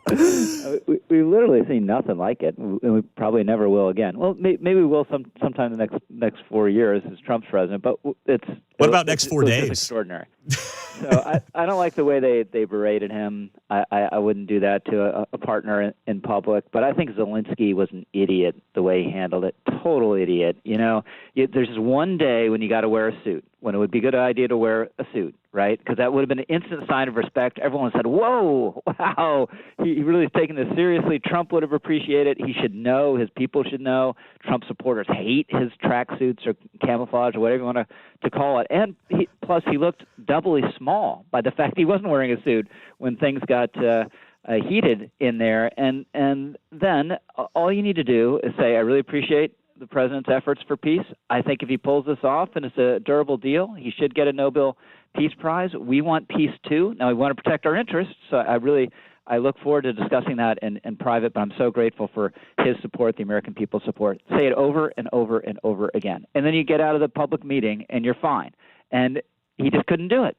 So I don't like the way Trump behaves and the way you need to tiptoe around him like this, but it's easy. It's really easy to do. All sorts of other foreign leaders have done it, and Zelensky is in a more desperate position than all those other foreign leaders. So there is more incentive to do it, and he just couldn't manage it for whatever reason. So what's your understanding in talking to people as to why Zelensky had the approach that he had going into this? I mean, to make a sports analogy, it's like you're going up against a team that can't stop the pass, and you decide to run the ball all day. Like what? Yeah. And everyone knows that you've got to pass the ball to win, and you decide you're going to run it 50 times. Like what was he possibly thinking? What are you hearing? So there are two deep theories. One, right, was that was an ambush by Trump and Vance, which I don't think was the case. Because, by the way, what Vance said that kind of got Zelensky into the confrontational mode wasn't really offensive. It was an attack on Biden. You know, Biden had tough words. They didn't get us anything. Time for diplomacy. And you just sit there. You don't need to respond to that directly the way he did. And the other deep theory is that Zelensky wanted to blow this up, because he didn't want to sign the rare earth deal, and he wanted to bond the Europeans to him. But that's not the way the Ukrainians were acting, afterwards. That wasn't what he was saying in private meetings beforehand. So I think he's used to being the celebrity that just everyone bows to, and that's understandable. And two, a lot of this is really offensive to him, and he really wants security guarantees. So fine, litigate that in private. Don't do it in public. So I just think it's a failure of diplomacy and political skill. There's been a lot of social media rumors, Rich Lowry, that Zelensky met with Democrats or former Obama people beforehand, and like you said, he just kind of blew this thing up because that's what they told him to do. I haven't seen any real evidence of that. Have you? Do you think that's what happened, or is it just Zelensky going rogue and not really understanding who he's dealing with? Well, they said that the Democratic senators, unless they're just lying about what they're saying, but I think it was a bipartisan meeting. They said he was delighted to sign the rare earths agreement. I don't think any of them said, "Oh, you're an idiot. Don't do that." And Lindsey Graham, who's the one senator you want to listen to in this circumstance, told him, "Don't debate. Whatever you do in the public meeting, don't take the bait." So it seems to me it was a failure on his part. And I can't believe, the ambassador, the Ukrainian ambassador, who clearly knew how badly this was going, I can't believe she didn't tell him what the right thing to do was. So I think it's on him. Man, now when you talk about Ukrainian security in this deal, if and when a deal gets done, it seems like the best security Ukraine can have is getting a ton of, billions of dollars in investments from the United States and from Europe, because then suddenly we've all got skin in the game in the West. And Zelensky basically has what he wants. Does that seem to make the most sense to you? Yeah, I think the deal makes sense for both sides. I'm not sure at the end of the day, how much we're going to end up investing in Ukrainian rare earths or how this is going to work out, but it's certainly a nice thing to have. In theory, he just seems desperate to get a security guarantee as part of it, and he's just not. Now, maybe at the end of the day, he gets a security agreement when there's actually a ceasefire or some sort of peace deal, but I think even then he's not getting it from us. We're not going to guarantee to go to war with Russia over Ukraine. We're just not. Maybe the Europeans will, and we should encourage them to do that if they want to make that guarantee, but I just don't think he's getting it from us. Rich Lowry is the editor of the National Review. New York Times reporting, Rich, that Trump is meeting with aides today to discuss canceling U.S. military aid to Ukraine. It feels to me like it's just part of this negotiation where, Trump wants to basically get to Zelensky and say, dude, you screwed this thing up, sign this deal. What do you think in terms of how to read into that report? I don't know. I think they are really considering it. Now, there are ways to do it. You just totally cut them off, or there's a workaround where the Europeans buy the stuff from us and get it to the Ukrainians anyway. But I do think there's a role for pressure on Ukraine because it's going to be hard, whether it's Zelensky or someone else, it's going to be hard to sign on that dotted line because whoever signs it, probably their political career is ended. There's a good chance within 3 months of signing it, Zelensky would be living in Miami. So, but I wouldn't do it this way. I think it's too blunt force, and I don't like vetoing UN resolutions that are offensive to Russia and all the rest of that. So it seems way overly balanced to be accommodating to Russia and harsh to Ukraine. But Trump oftentimes achieves things I'm skeptical of. So maybe that'll happen here. So what's your sense then? If Zelensky signs this deal, it would be unpopular with the Ukrainians? If he signs a peace deal, he signs a peace deal giving away part of their territory, in effect, who knows what's going to happen? They might get it back 30 years from now when there's a democratic revolution in Russia or whatever. But signing and giving that away, and if he doesn't get a security agreement from the United States, that's going to be really painful to sign on that dotted line. So I'm not talking about the rare earths. I'm talking about the ultimate deal. But is there a sense in Ukraine that they can actually win this war if they keep fighting when they've lost hundreds of thousands of their own citizens? When you're involved in a war, this happened in the U.S. Civil War. We've seen it in other conflicts. You don't get more moderate as the fighting goes on. You get more dug in. We've lost so many of our young men and women. That makes it even harder to compromise. So I just think this was true maybe a year or so ago. Russia's not going to win in the sense they're going to take Kyiv and topple the government the way they intended the first time. And Ukraine's not going to win in the sense of taking back their territory. So no one's going to win, so now's the time for a deal. And this is where I give Trump great credit. He forced it. All this is happening for better or worse because of him. Now, what about, you mentioned the security agreement. Zelensky wants it. Trump's not really interested in that. My understanding and hearing some other folks talk about this is that would be very unusual for the United States to guarantee that in a security agreement. What is your insight on how rare that would be and if that actually makes sense to do and if that's in our interest to do? Yeah, I'm not sure of the history of similar agreements. I just think if you say we don't want Ukraine in NATO, which I think is understandable. I don't think Ukraine is going to go into NATO, but we're going to defend it if attacked, well, then it's de facto a NATO member. So why don't you just put it in NATO at that point? So it doesn't make sense to me. Again, if the Europeans want to send troops there as a tripwire, fine. But they're saying they're not going to send them as a tripwire unless we're committed to defending them if the worst comes to shove when they're the tripwire, which comes back to our guarantees. It seems unlikely. I'm not sure it's in our interest, and it seems unlikely this president is ever going to want to do that. And how much of this, Rich Lowry, editor of the National Review, is frustration from Trump with the Europeans? I mean, they just, and then all their leaders put out these tweets about supporting Ukraine when they haven't. I mean, they're a pimple on the butt compared to what we paid into this whole deal, Rich. And I think that annoys Trump as much as anything. It does. And it's not the worst outcome here if the Europeans just step up and begin to do more, which the last couple of weeks they have great urgency to do. All of a sudden, that would have been better, at the outset. It would have been better if Angela Merkel was never chancellor of Germany and had this idiotic attitude to Russia where they're going to become highly dependent on their natural gas and and all the rest of it, which Trump warned them against at the time. The thing is, at the end of the day, they can't support Ukraine really holding the line against Russia. Without us, they can keep their current level of effort for some period of time, the Ukrainians. I think the Wall Street Journal had 6 months or something, but they're not going to win a war of attrition against Russia. I don't think they're winning it regardless. They're not winning it without our support. Mm-hmm. So it's really time to figure out a deal that works. Last thing, Rich, what do you make of just Trump's handling of Putin in general, and what you think the long-term goal and plan is there to keep him in check?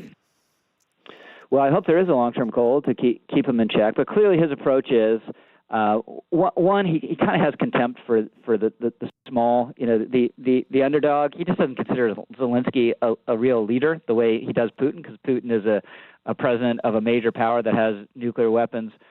One, and two, if he thinks you might be the if you're have some serious national strength and he wants to deal with you, it tends to be, I'm not going to offend you, right? So we see this a little bit with Xi in China as well at the moment, but it's certainly been true of Putin. I think criticizing someone in public or on their war crimes or their dictatorial practices at home can be a form of pressure and can help get where you want to go. This is what Reagan did with Gorbachev. It's not as though Reagan stopped saying negative things about the Soviet Union. That was part of his leverage against the Soviet Union and against Gorbachev, but that's not Trump's approach. Mm-hmm. Rich, thank you so much. It's obviously a busy Monday, and we are grateful for you fitting us in here on KCMO in Kansas City. Absolutely. Thanks Sorry so about much. The Chiefs.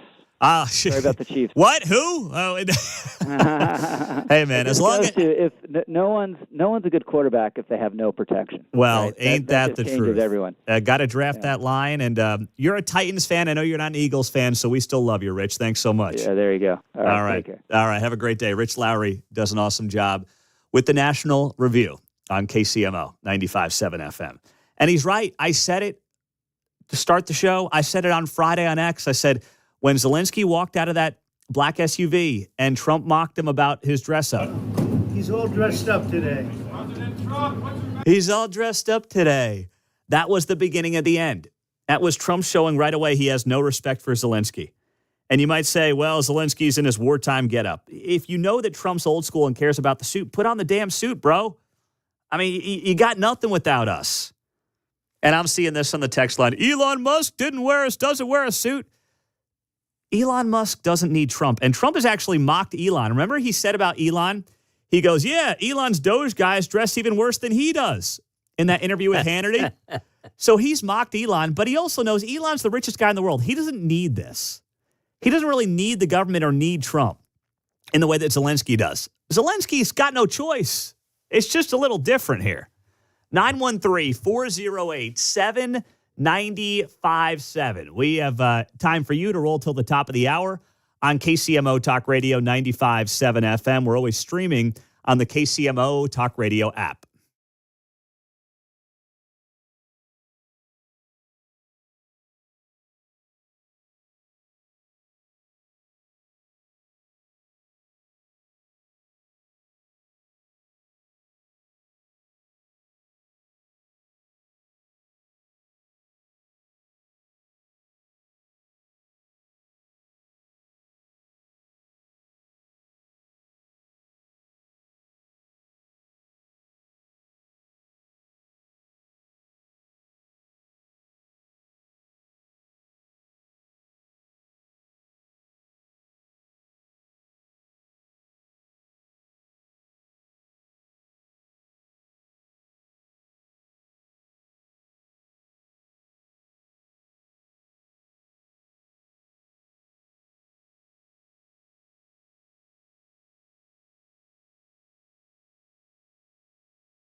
You're listening to Mundo in the Morning on KCMO Talk Radio, 95.7 FM.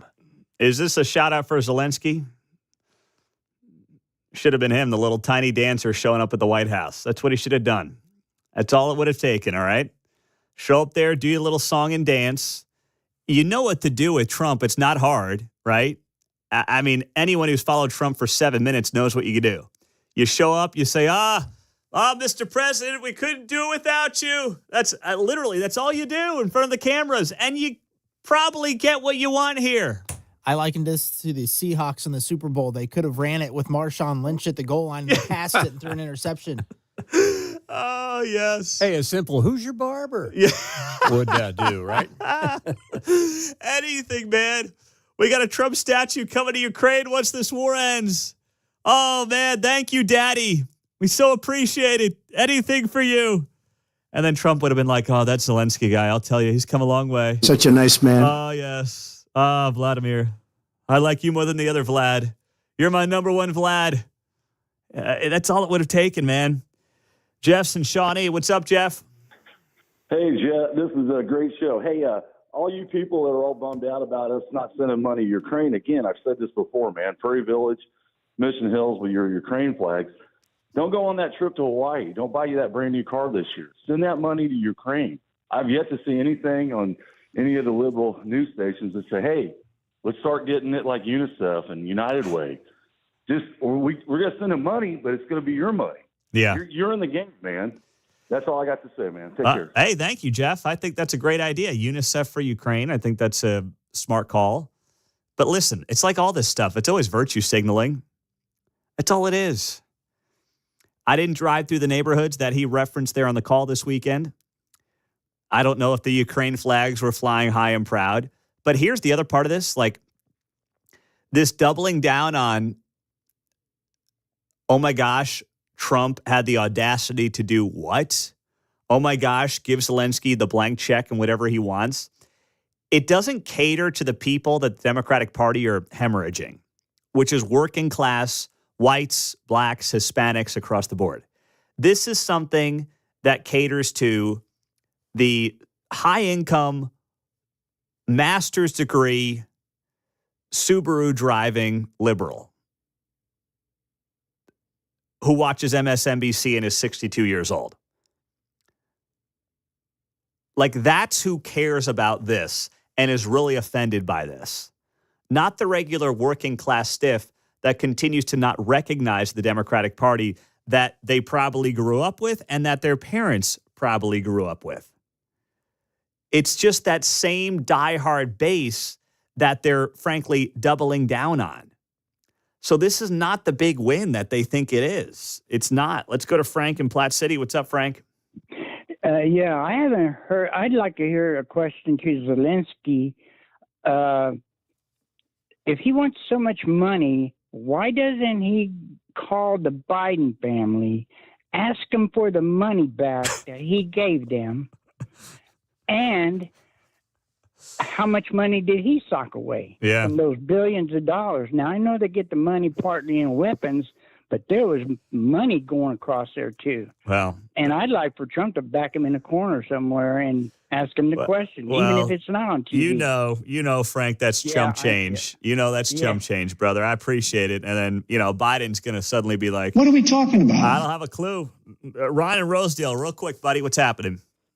Well, I was just, not that this would happen, but, the English and French are talking about they're going to put boots on the ground over there. And so you're going to have all these European snakes running around with boots on the ground. And then I'm kind of worried about some contrived incident where the one errant missile by Putin that hits Western or Eastern Poland or something, they're going to claim that he's attacked NATO territory, and they're going to call us in and want our military to go in there. Here's what I would say to that, Ron. Just like on the left, don't create some cockamamie theory that's going to get you all bent out of shape. I would say the same thing on the other side. Let's just let this thing ride out for now. A deal I believe is going to get done. It's going to be all right. That was just a step in the negotiating process. And I guarantee you, Trump over the weekend was probably saying to himself, man, that felt good to get off my chest. Right or wrong, as Rich Lowry said, maybe it was too much. But I think kind of like a fight with your spouse, usually it's pent up over a long period of time that leads to a blow up. And that's what that was for Trump. And maybe Zelensky too. He might have been mad about how, Trump called him a dictator on social media. He might have been frustrated about, the vote with the UN and Russia. And for both sides, like many fights, right, with people that you care about, there's other things behind the scenes that lead up to that moment. Coming up next, we're going to have a great guest on Trump announcing a crypto reserve. What does that mean exactly? We'll find out next.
I don't care how much research I try to do on this stuff. I don't know. I can't figure this stuff out with cryptocurrency. I don't know why, but I just can't wrap my head around it. It's like trying to understand and teach myself a foreign language. So I guess our next guest is kind of like the Rosetta Stone of cryptocurrency for us here on KCMO. Haley Lennon is a cryptocurrency lawyer and expert, and I wanted to have her on because I saw the story headline, Trump announces strategic crypto reserve, including Bitcoin, XRP, and more. Haley, good morning. Thanks for being here in Kansas City. We appreciate the time.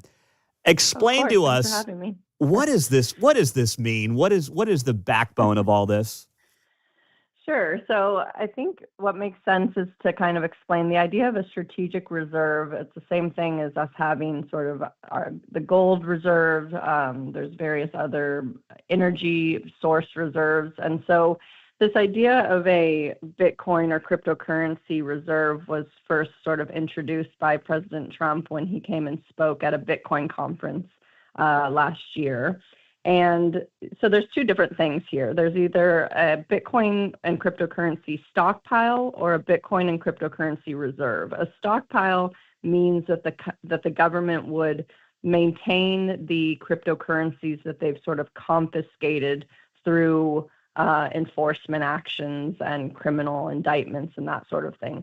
A reserve is different, meaning that the federal government would actually be purchasing Bitcoin and cryptocurrency to sort of have another source of another source of funding to help the United States from an economic perspective.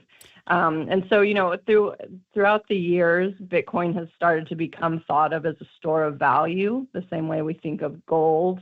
Bitcoin is sort of a digital version of that. Mm-hmm. And so that's the sort of high-level idea of this. I think it's very interesting, and the news yesterday was interesting. Happy to kind of get into that more, but the general idea there would be a reserve, sort of a compilation of Bitcoin and other cryptocurrencies that would just sort of be a hedge against other forms of currency that the government currently has, including gold and dollars.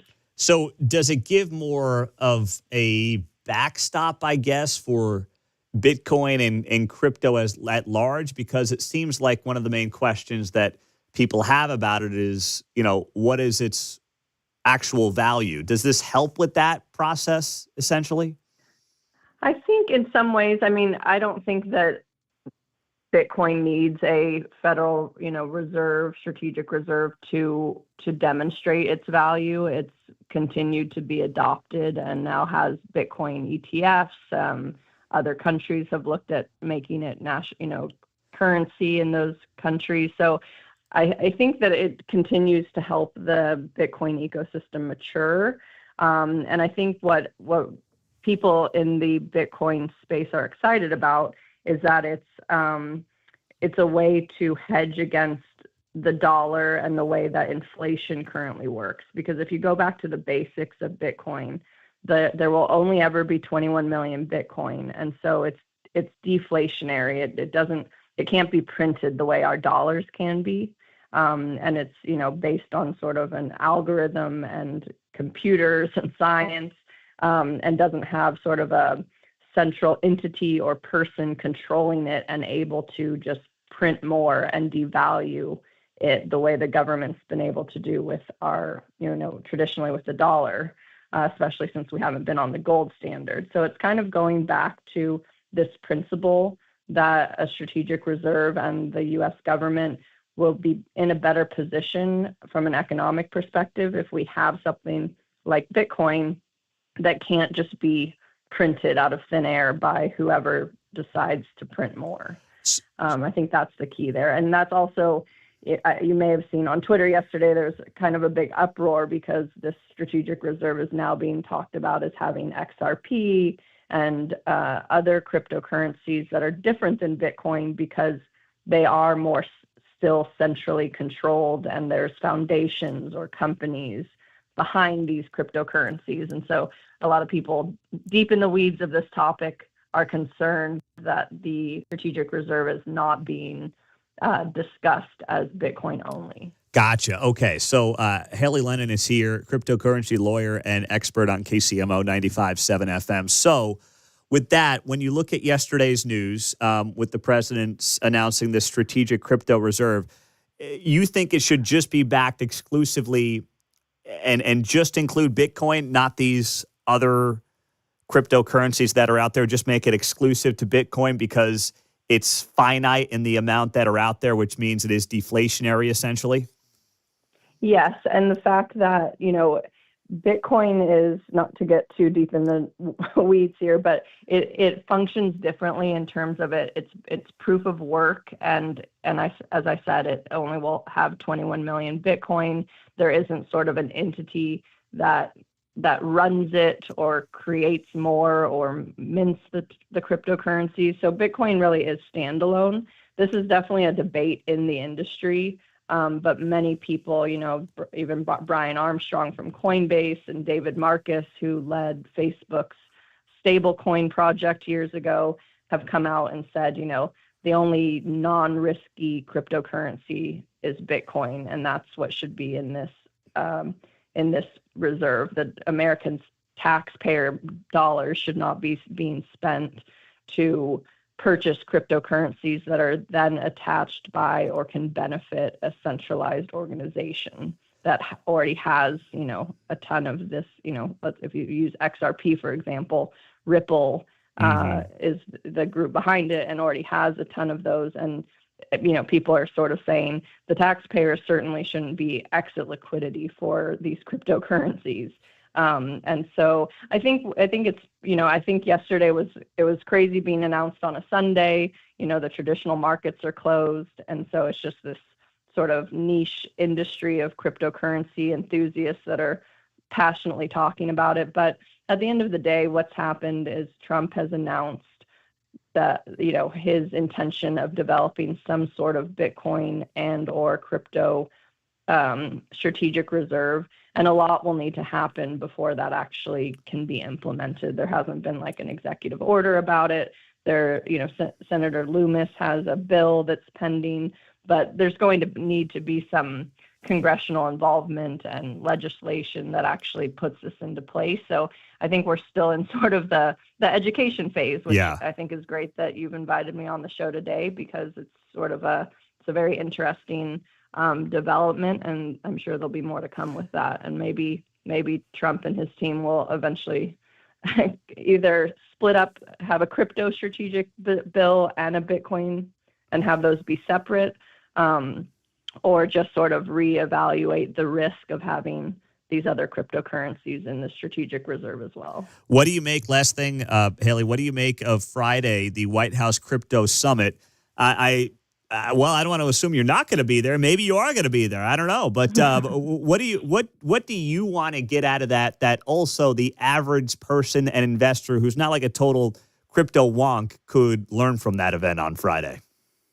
Yeah, I won't be there. I'm very interested to see what comes out of it. I mean, I think that this all, is based on the executive order asking this committee to sort of look into the just the value or benefits of Bitcoin and cryptocurrency for the United States. And, there's sort of like a game theory happening here where if the U.S. is leading in the innovation and development of this ecosystem, it's sort of like getting ahead of other countries in terms of their involvement. So, I just think it'll be really interesting to see it become more sort of mainstream conversations. I think this idea of a strategic Bitcoin reserve and even the stockpile will be part of that conversation. And so, hopefully there just continues to be some really thoughtful conversations, because this is innovative and we don't want to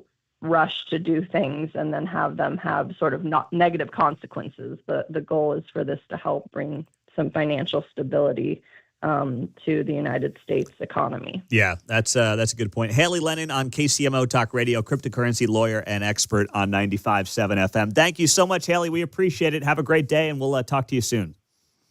Great. Thank you so much. All right. Great job there. I want to understand it more, but I admit for some reason I have a tough time wrapping my head around it. And she's been a good guest for us as well. So something to watch this week, one of the many storylines that will be unfolding in the days ahead. Coming up, Roger Marshall at a big old meeting in Oakley, Kansas this weekend. He walked out of it due to heckling. And who is actually there? I've got some answers on this. It took me all of 2 seconds on Google, and I'll share it next on KCMO Talk Radio 95.7 FM. Now, of course, the weather's finally getting better. You're thinking about upgrades to the home. Well, if you need that new tub or shower, how about $2,000 off and 12 months same as cash with approved credit? You can get that with The Plumbing Pro in Kansas City, where they have been serving for over 40 years. They are the local alternative to those national tub and shower replacement ads. Pete's deal, $2,000 off and 12 months same as cash with approved credit. It's a free consultation, save money and time. Steve and his crew are easy to work with, low stress. They're local Kansas Cityans running a local business. But they want to make sure this audience is taking advantage now of this special deal for that new tub or shower. It's Pete's deal, $2,000 off, 12 months same as cash, 816-763-8200, or the website, the easiest way, theplumbingpro.com, theplumbingpro.com.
Dave Ramsey here, and you're listening to Pete Mundo on KCMO Talk Radio, now airing on FM at 95.7.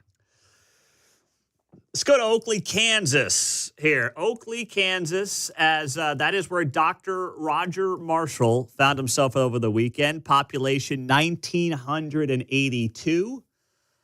Western Kansas, Logan County, 2 counties over from the Colorado border, just off of I-70.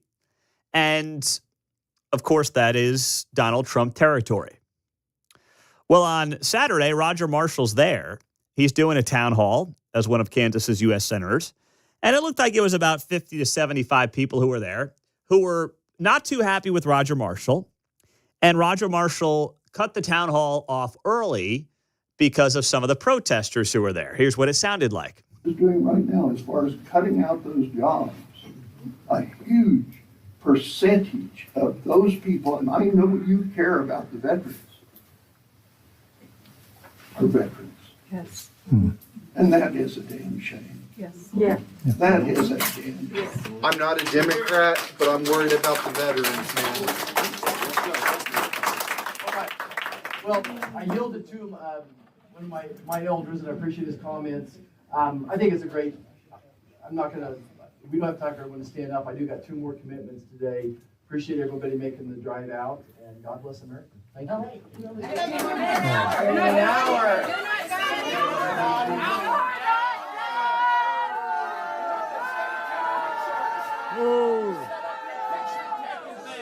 take pictures with you, buddy, right? Mark loves the picture guy. We just wanted a picture with you, man. Come on, selfie time. Come on. I like the lady at the end. Right? We're going to vote you out. The guy in the middle of that clip as the camera's rolling, and he goes, I'm not a Democrat, but I'm worried about the vets. When people emphatically say what they're not in front of the cameras, it's kind of a telltale sign. You don't say. Yeah. I'm not a Democrat, wink, wink. But I'm worried about the veterans. Of course, this is happening for Republicans all over the country.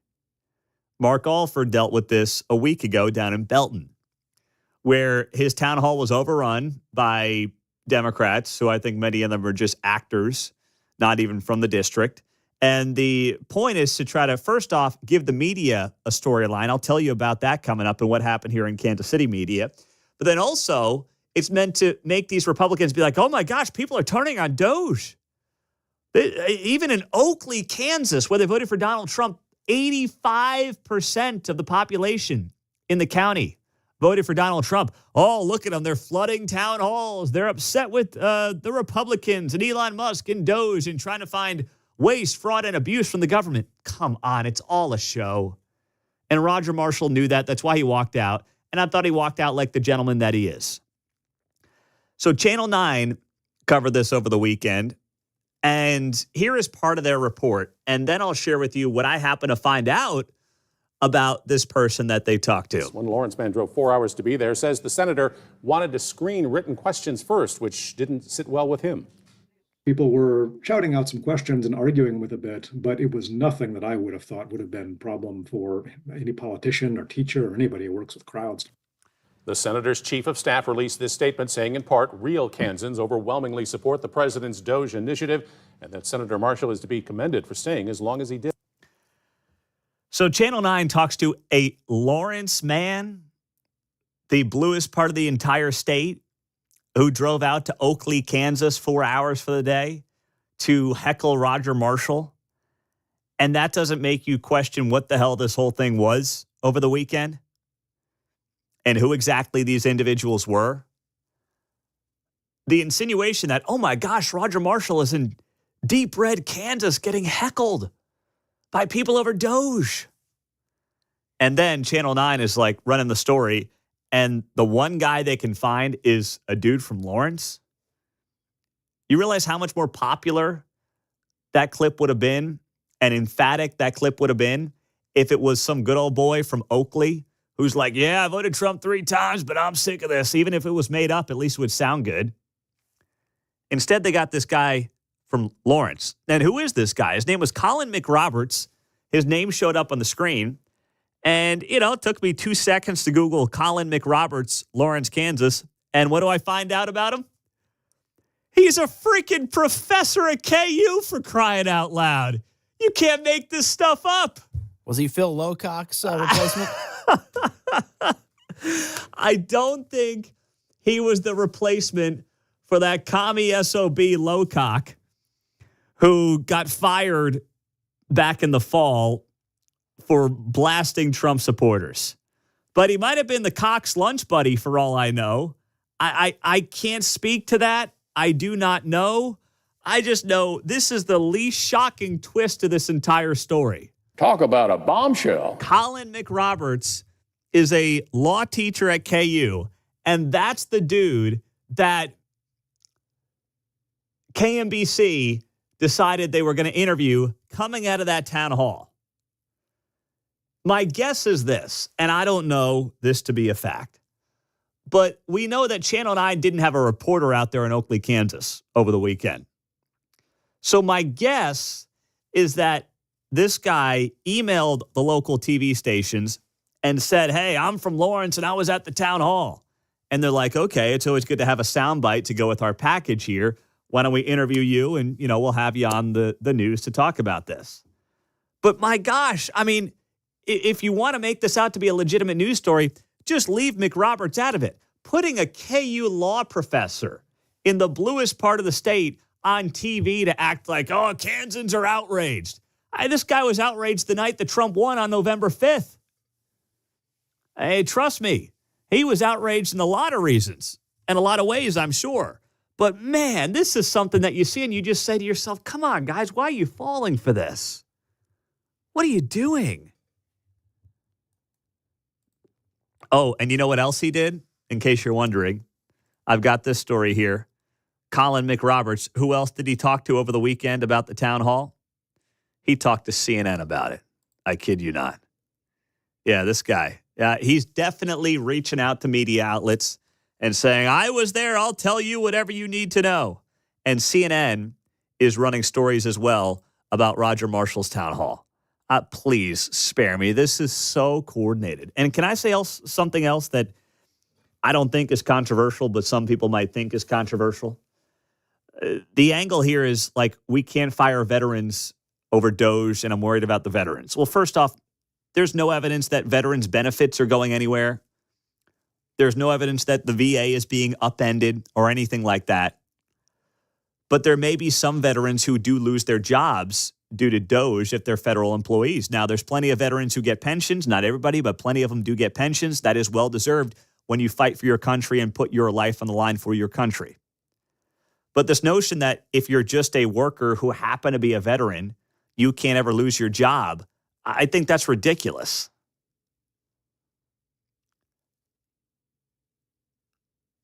We support the veterans. Republicans certainly support the veterans. But this idea of, oh, man, can't ever lose your job for that, I'm not on board with that. 913-408-7957. Our caller of the day is next.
KCMO, Kansas City's place to talk on 95.7 FM and 710 AM, a Cumulus media station.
From the nation's heartland, it's Mundo in the Morning on 95.7 FM KCMO Talk Radio. Well, the story of the morning has been the fallout from Friday's meeting between Trump and Zelensky, how it all played out, and our caller of the day. Let's roll it on KCMO.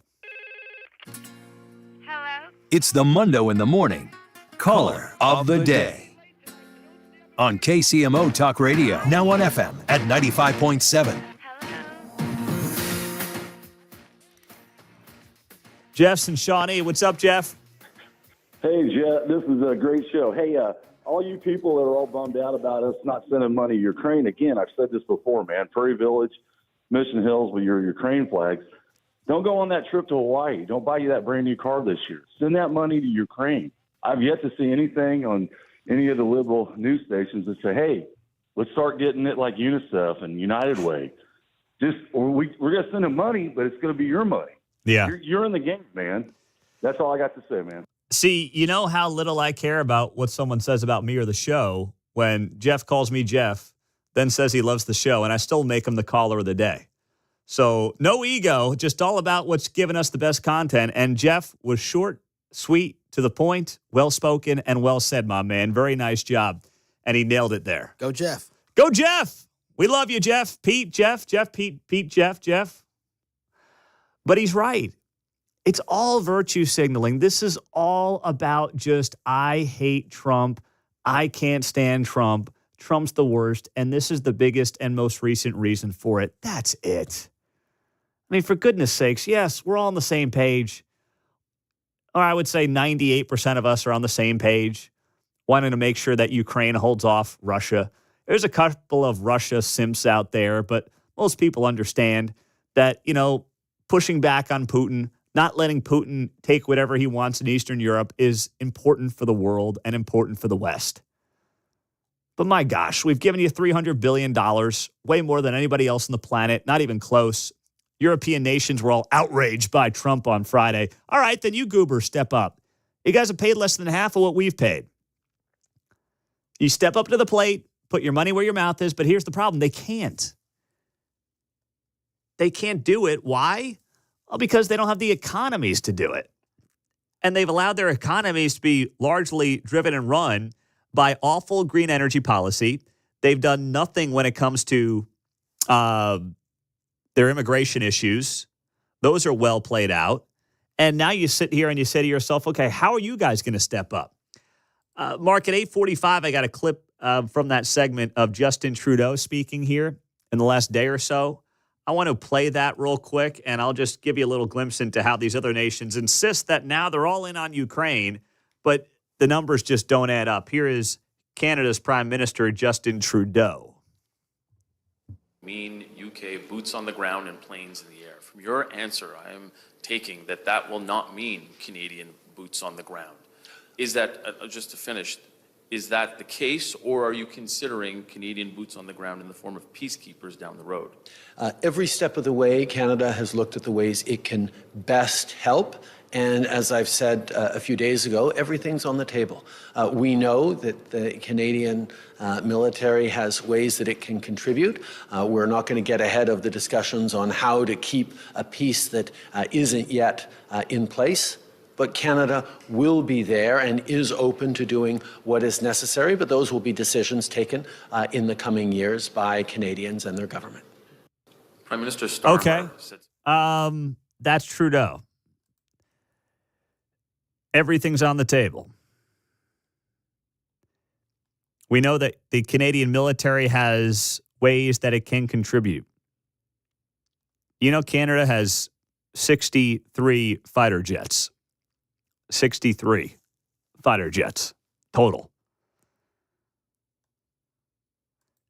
If they sent 10 fighter jets to Ukraine, that would be 16% of their total. If there is a definition of a soy boy country, it is Canada in a nutshell. They need us, and we have been more than happy to help them. Let's not forget that part of it. We have been more than happy to help Ukraine fight off and hold off Russia, which wanted to take the whole country, wanted to take Kiev, and thanks to, the pride and the fight of the Ukrainians, along with the American financial help, they were able to do it. So good on them. They deserve a lot of credit for that. But now we're at a point where it seems like the only thing can happen is more loss of life, where each side continues to have this stalemate. So Trump's saying, let's figure out a way to make a deal here. Let's figure out a way to stop the war, stop the death, and yes, also stop the spending, to refocus some of that spending where it needs to go. And if you're Zelensky and you've got really no cards to work with here and he doesn't, you've got to understand what the game is and, frankly, how to play the game. And that appears to be where he failed miserably on this front on Friday. And we'll see how the rest of the week plays out. But the best tweet I saw on this came from comedian Dave Smith. And he put up on X, imagine being completely dependent on Donald Trump to the point that your life was quite possibly on the line. And then imagine your move was to try to alpha him on national TV in a language that you kind of speak. What a poor, poor decision that is if you're Zelensky in that spot. Doesn't mean Trump handled himself perfectly, no. But it's kind of like a fight between spouses. When it goes off the rails, it's usually because of pent-up issues that have been going on for months. And for Trump, he's been upset with how Ukraine has handled its end for months. Yes, he's also mad at Russia. No one's happy with Russia here. This notion that Trump is just a Putin stooge and he's all about, helping out Russia. I mean, come on. I know you guys want to believe that because you still believe Russiagate from 2017 and somehow Putin helped Trump win the election back in 2016. But please, once you come back to Realville, let us know and understand what's actually been going on here. Yes, everyone's upset and everyone's mad and everyone knows that Putin's awful. But my gosh, at some point as a world, as the West, we got to come together and realize how we got here and realize that it's time to have this thing come to an end.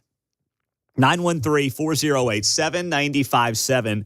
I will share with you here as we put a bow on the show some exclusive news regarding the World Cup in Kansas City. So over the weekend, there was a report from Fox 4. And this report talked about what we shared with you almost 2 weeks ago now on the air. We broke the story here on KCMO. I've got the receipts on social media to back it up. It's also up on the podcast. That the Chiefs had not started construction at Arrowhead. They were supposed to start the week after the AFC Championship game to prepare Arrowhead for the World Cup next summer. They didn't do it. Why? Well, they wanted $10+ million from KC 2026, which is the organization here in Kansas City that's basically spearheading all the World Cup stuff. And KC 2026 basically said, take a hike. We don't have the money, and you're getting plenty of money for the renovations. We're not kicking in another $10 million. So that was where it stood as of 2 weeks ago. Well, then last Wednesday, there was a phone call between the Chiefs and all the KC 2026 folks. And it didn't go well for a lot of people, including Mayor Quinton Lucas. Because a few weeks ago, Quinton threatened to pull city money back unless he got more seats on this executive committee for FIFA. And they all laughed at the mayor. So now the mayor comes back and he says to the Chiefs, hey, you guys aren't starting construction. Here's what we'll do. We'll give you $10 million from this KC 2026 fund to make up for lost revenues, air quotes. That's what the Chiefs are now claiming. They need $10 million for lost revenues from things like concerts and other events and shows that could be taking place. So Quinton says, we'll give you $10 million. And in turn, what the mayor wants is more seats on the KC 2026 executive board. And apparently that deal was agreed to, as I understand it. Now, this is not taxpayer money. This is privately funded monies that they still have to figure out where to go to. They still have to figure out how to raise this money. They're going to all the, wealthy people around town trying to raise money for KC 2026. But if you're a rich person, are you going to cut a big-time check like $500,000, $1 million, $5 million, $10 million check to KC 2026 when you know that $10 million of that is just going back into the pockets of the Chiefs for lost revenues? Why would you do that? The renovations have been taken care of. There are $50 million in renovations that were put in the budget last year by the state of Missouri for Arrowhead Stadium to fix up what it needs to fix up for the World Cup next year. So the Chiefs can't say we need the money for renovations. And in fairness, they didn't say that. They claim this $10 million they now need is for lost revenues from things like concerts. Because the state's taking care of their funding for construction issues when it comes to making the stadium right for FIFA next summer. But now you've got this little song and dance going on between the mayor's office, KC 2026, and the Kansas City Chiefs. Now, the Chiefs did start construction late last week at Arrowhead. So this confirms what I've been hearing from my sources, that a deal has been agreed to, at least in principle, on kicking in a few $1 million to the Chiefs to get them going on this whole thing. But if you look at KC, it's just Google KC 2026 World Cup, and you'll get this website, kansascityfwc26.com. And you can see the leadership team. And it includes Mayor Lucas, Clark Hunt, Cliff Illig, other members on this, Kathy Nelson, sports commissioner, Mike Kelly, Johnson County chairman, Joe Reardon, Chamber of Commerce president, Frank White. I mean, it's kind of a who's who. You'll know these people in the political world and oftentimes the sports world as well. But it's basically one big pissing contest, for lack of a better word, between the rich and powerful in Kansas City to put on this World Cup next summer, which is not something that a lot of us were like really dying to have. Even the soccer fan. I mean, John brought up earlier, he'd rather have the Big 12 football championship at Arrowhead, which, you know, what was that, 15, 20 years ago, the last time it was here, than just have a World Cup once, because you know it's not coming back. Now, if they want to put on a show like this, that's fine.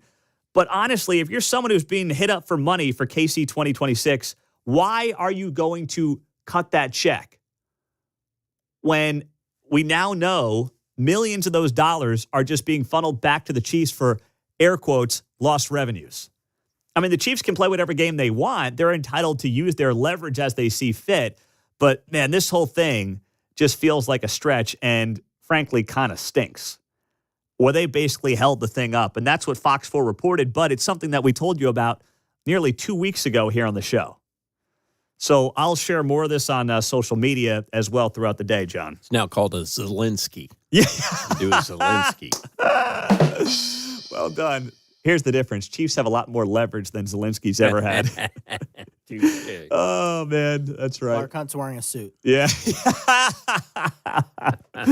You guys are saving all your good lines for the end of the show. I like it. Well done.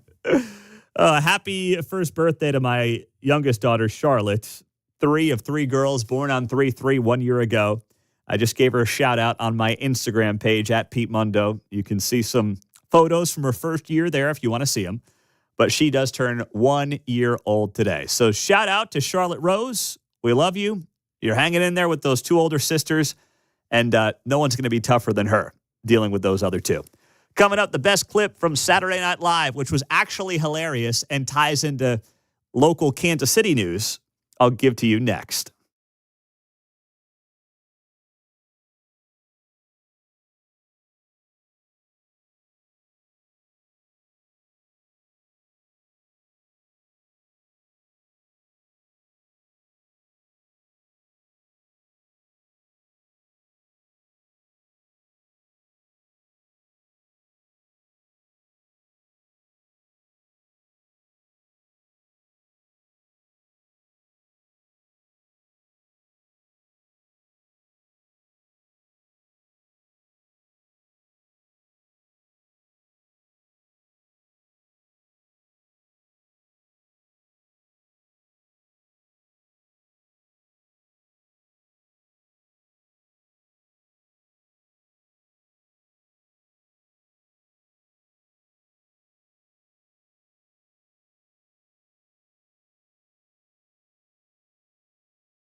Stream Mundo in the morning on the KCMO Talk Radio app. Oh, man. Let's wrap up the show with this outstanding skit from Saturday Night Live, things we haven't said in a long time. Midday News. It features Kansas City's Haley Gardner, Keenan Thompson, Shane Gillis, 2 white anchors, 2 black anchors, covering local crime stories and the racial involvement. Let's roll. The suspects are believed to be 4 white... Yes! No, that's right. I'm sorry, what's going on? Oh, nothing. Yeah, just relieved that the police have white identified the suspects. Exactly. Very white. Okay. Crime is crime, and we're all relieved. Oh, sure, yeah, absolutely, yeah. Well, it's shaping up to be quite a busy week for local law enforcement as police deliver on their promise to crack down on the increasing drug traffic. Uh-oh. Not drugs. A raid early this morning uncovered a major meth ring. Okay, we're good. That's y'all for sure. In a quiet suburban neighborhood. Now, you know. Know what? That they ain't one of us, okay? Well, how do you know that? Meth, quiet, come on now. All right, let's see the picture. Why are you entertaining this stupid game? Because we're down 2-0, Suzanne. You want to lose? Show the picture. Oh, lose what? Police say they are still on the lookout for this man. Breaking bad looking ass. That's 2-zip. Mm-hmm. All right, let me do one. Police are looking for looters, huh? You hear that? These looters were spotted after wildfires devastated homes in Hunt Valley Township. Looters. Okay, just read the story. That's enough. Looks like they stole televisions, bikes. Who do you think that was? What color do you think that was?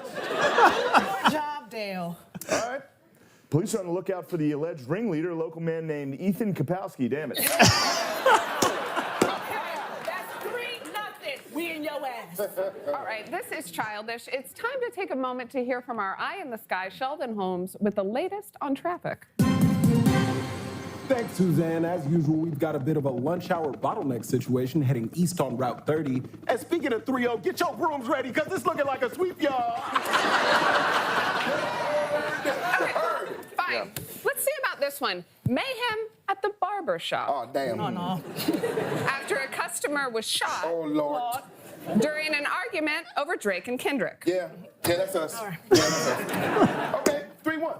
3-1. Yeah, you guys sure you don't want to see a picture? Okay, shut up. We still in the lead. How about this? Violence erupted in the parking lot of a concert. I like where this is going. Where Shabuzi was performing. Who the heck is Shabuzi? He's a genius, but this sounds like us. When a man selling bootleg T-shirts opened fire. Oh, look at that buzzer beater. That's you guys all day. 3-2. This is kind of fun now. Let's keep it rolling. Mm-hmm. A Florida middle school teacher has resigned after falling in love with an 8th grade student. 4-2. Suzanne. Okay, wait, I haven't finished reading yet. Authorities have charged 38-year-old Lakeisha Williams. 3-3. Thank you, sweet baby Lakeisha. Thank you, sweet baby Lakeisha. 3-3 tie. Oh, it's how they cover local news in Kansas City as well. The difference here, of course, is that they just don't mention the race when it cuts one way, and it seems like they do when it cuts the other way. The midday news, Shane Gillis was actually hilarious and had some great skits from the weekend. If you missed them, SNL, well, maybe with the right writers, they could be back. Kevin Keatsman is back after a day off on Friday, and he's rocking and rolling with Kevin Keatsman Uncanceled next on 95.7 FM.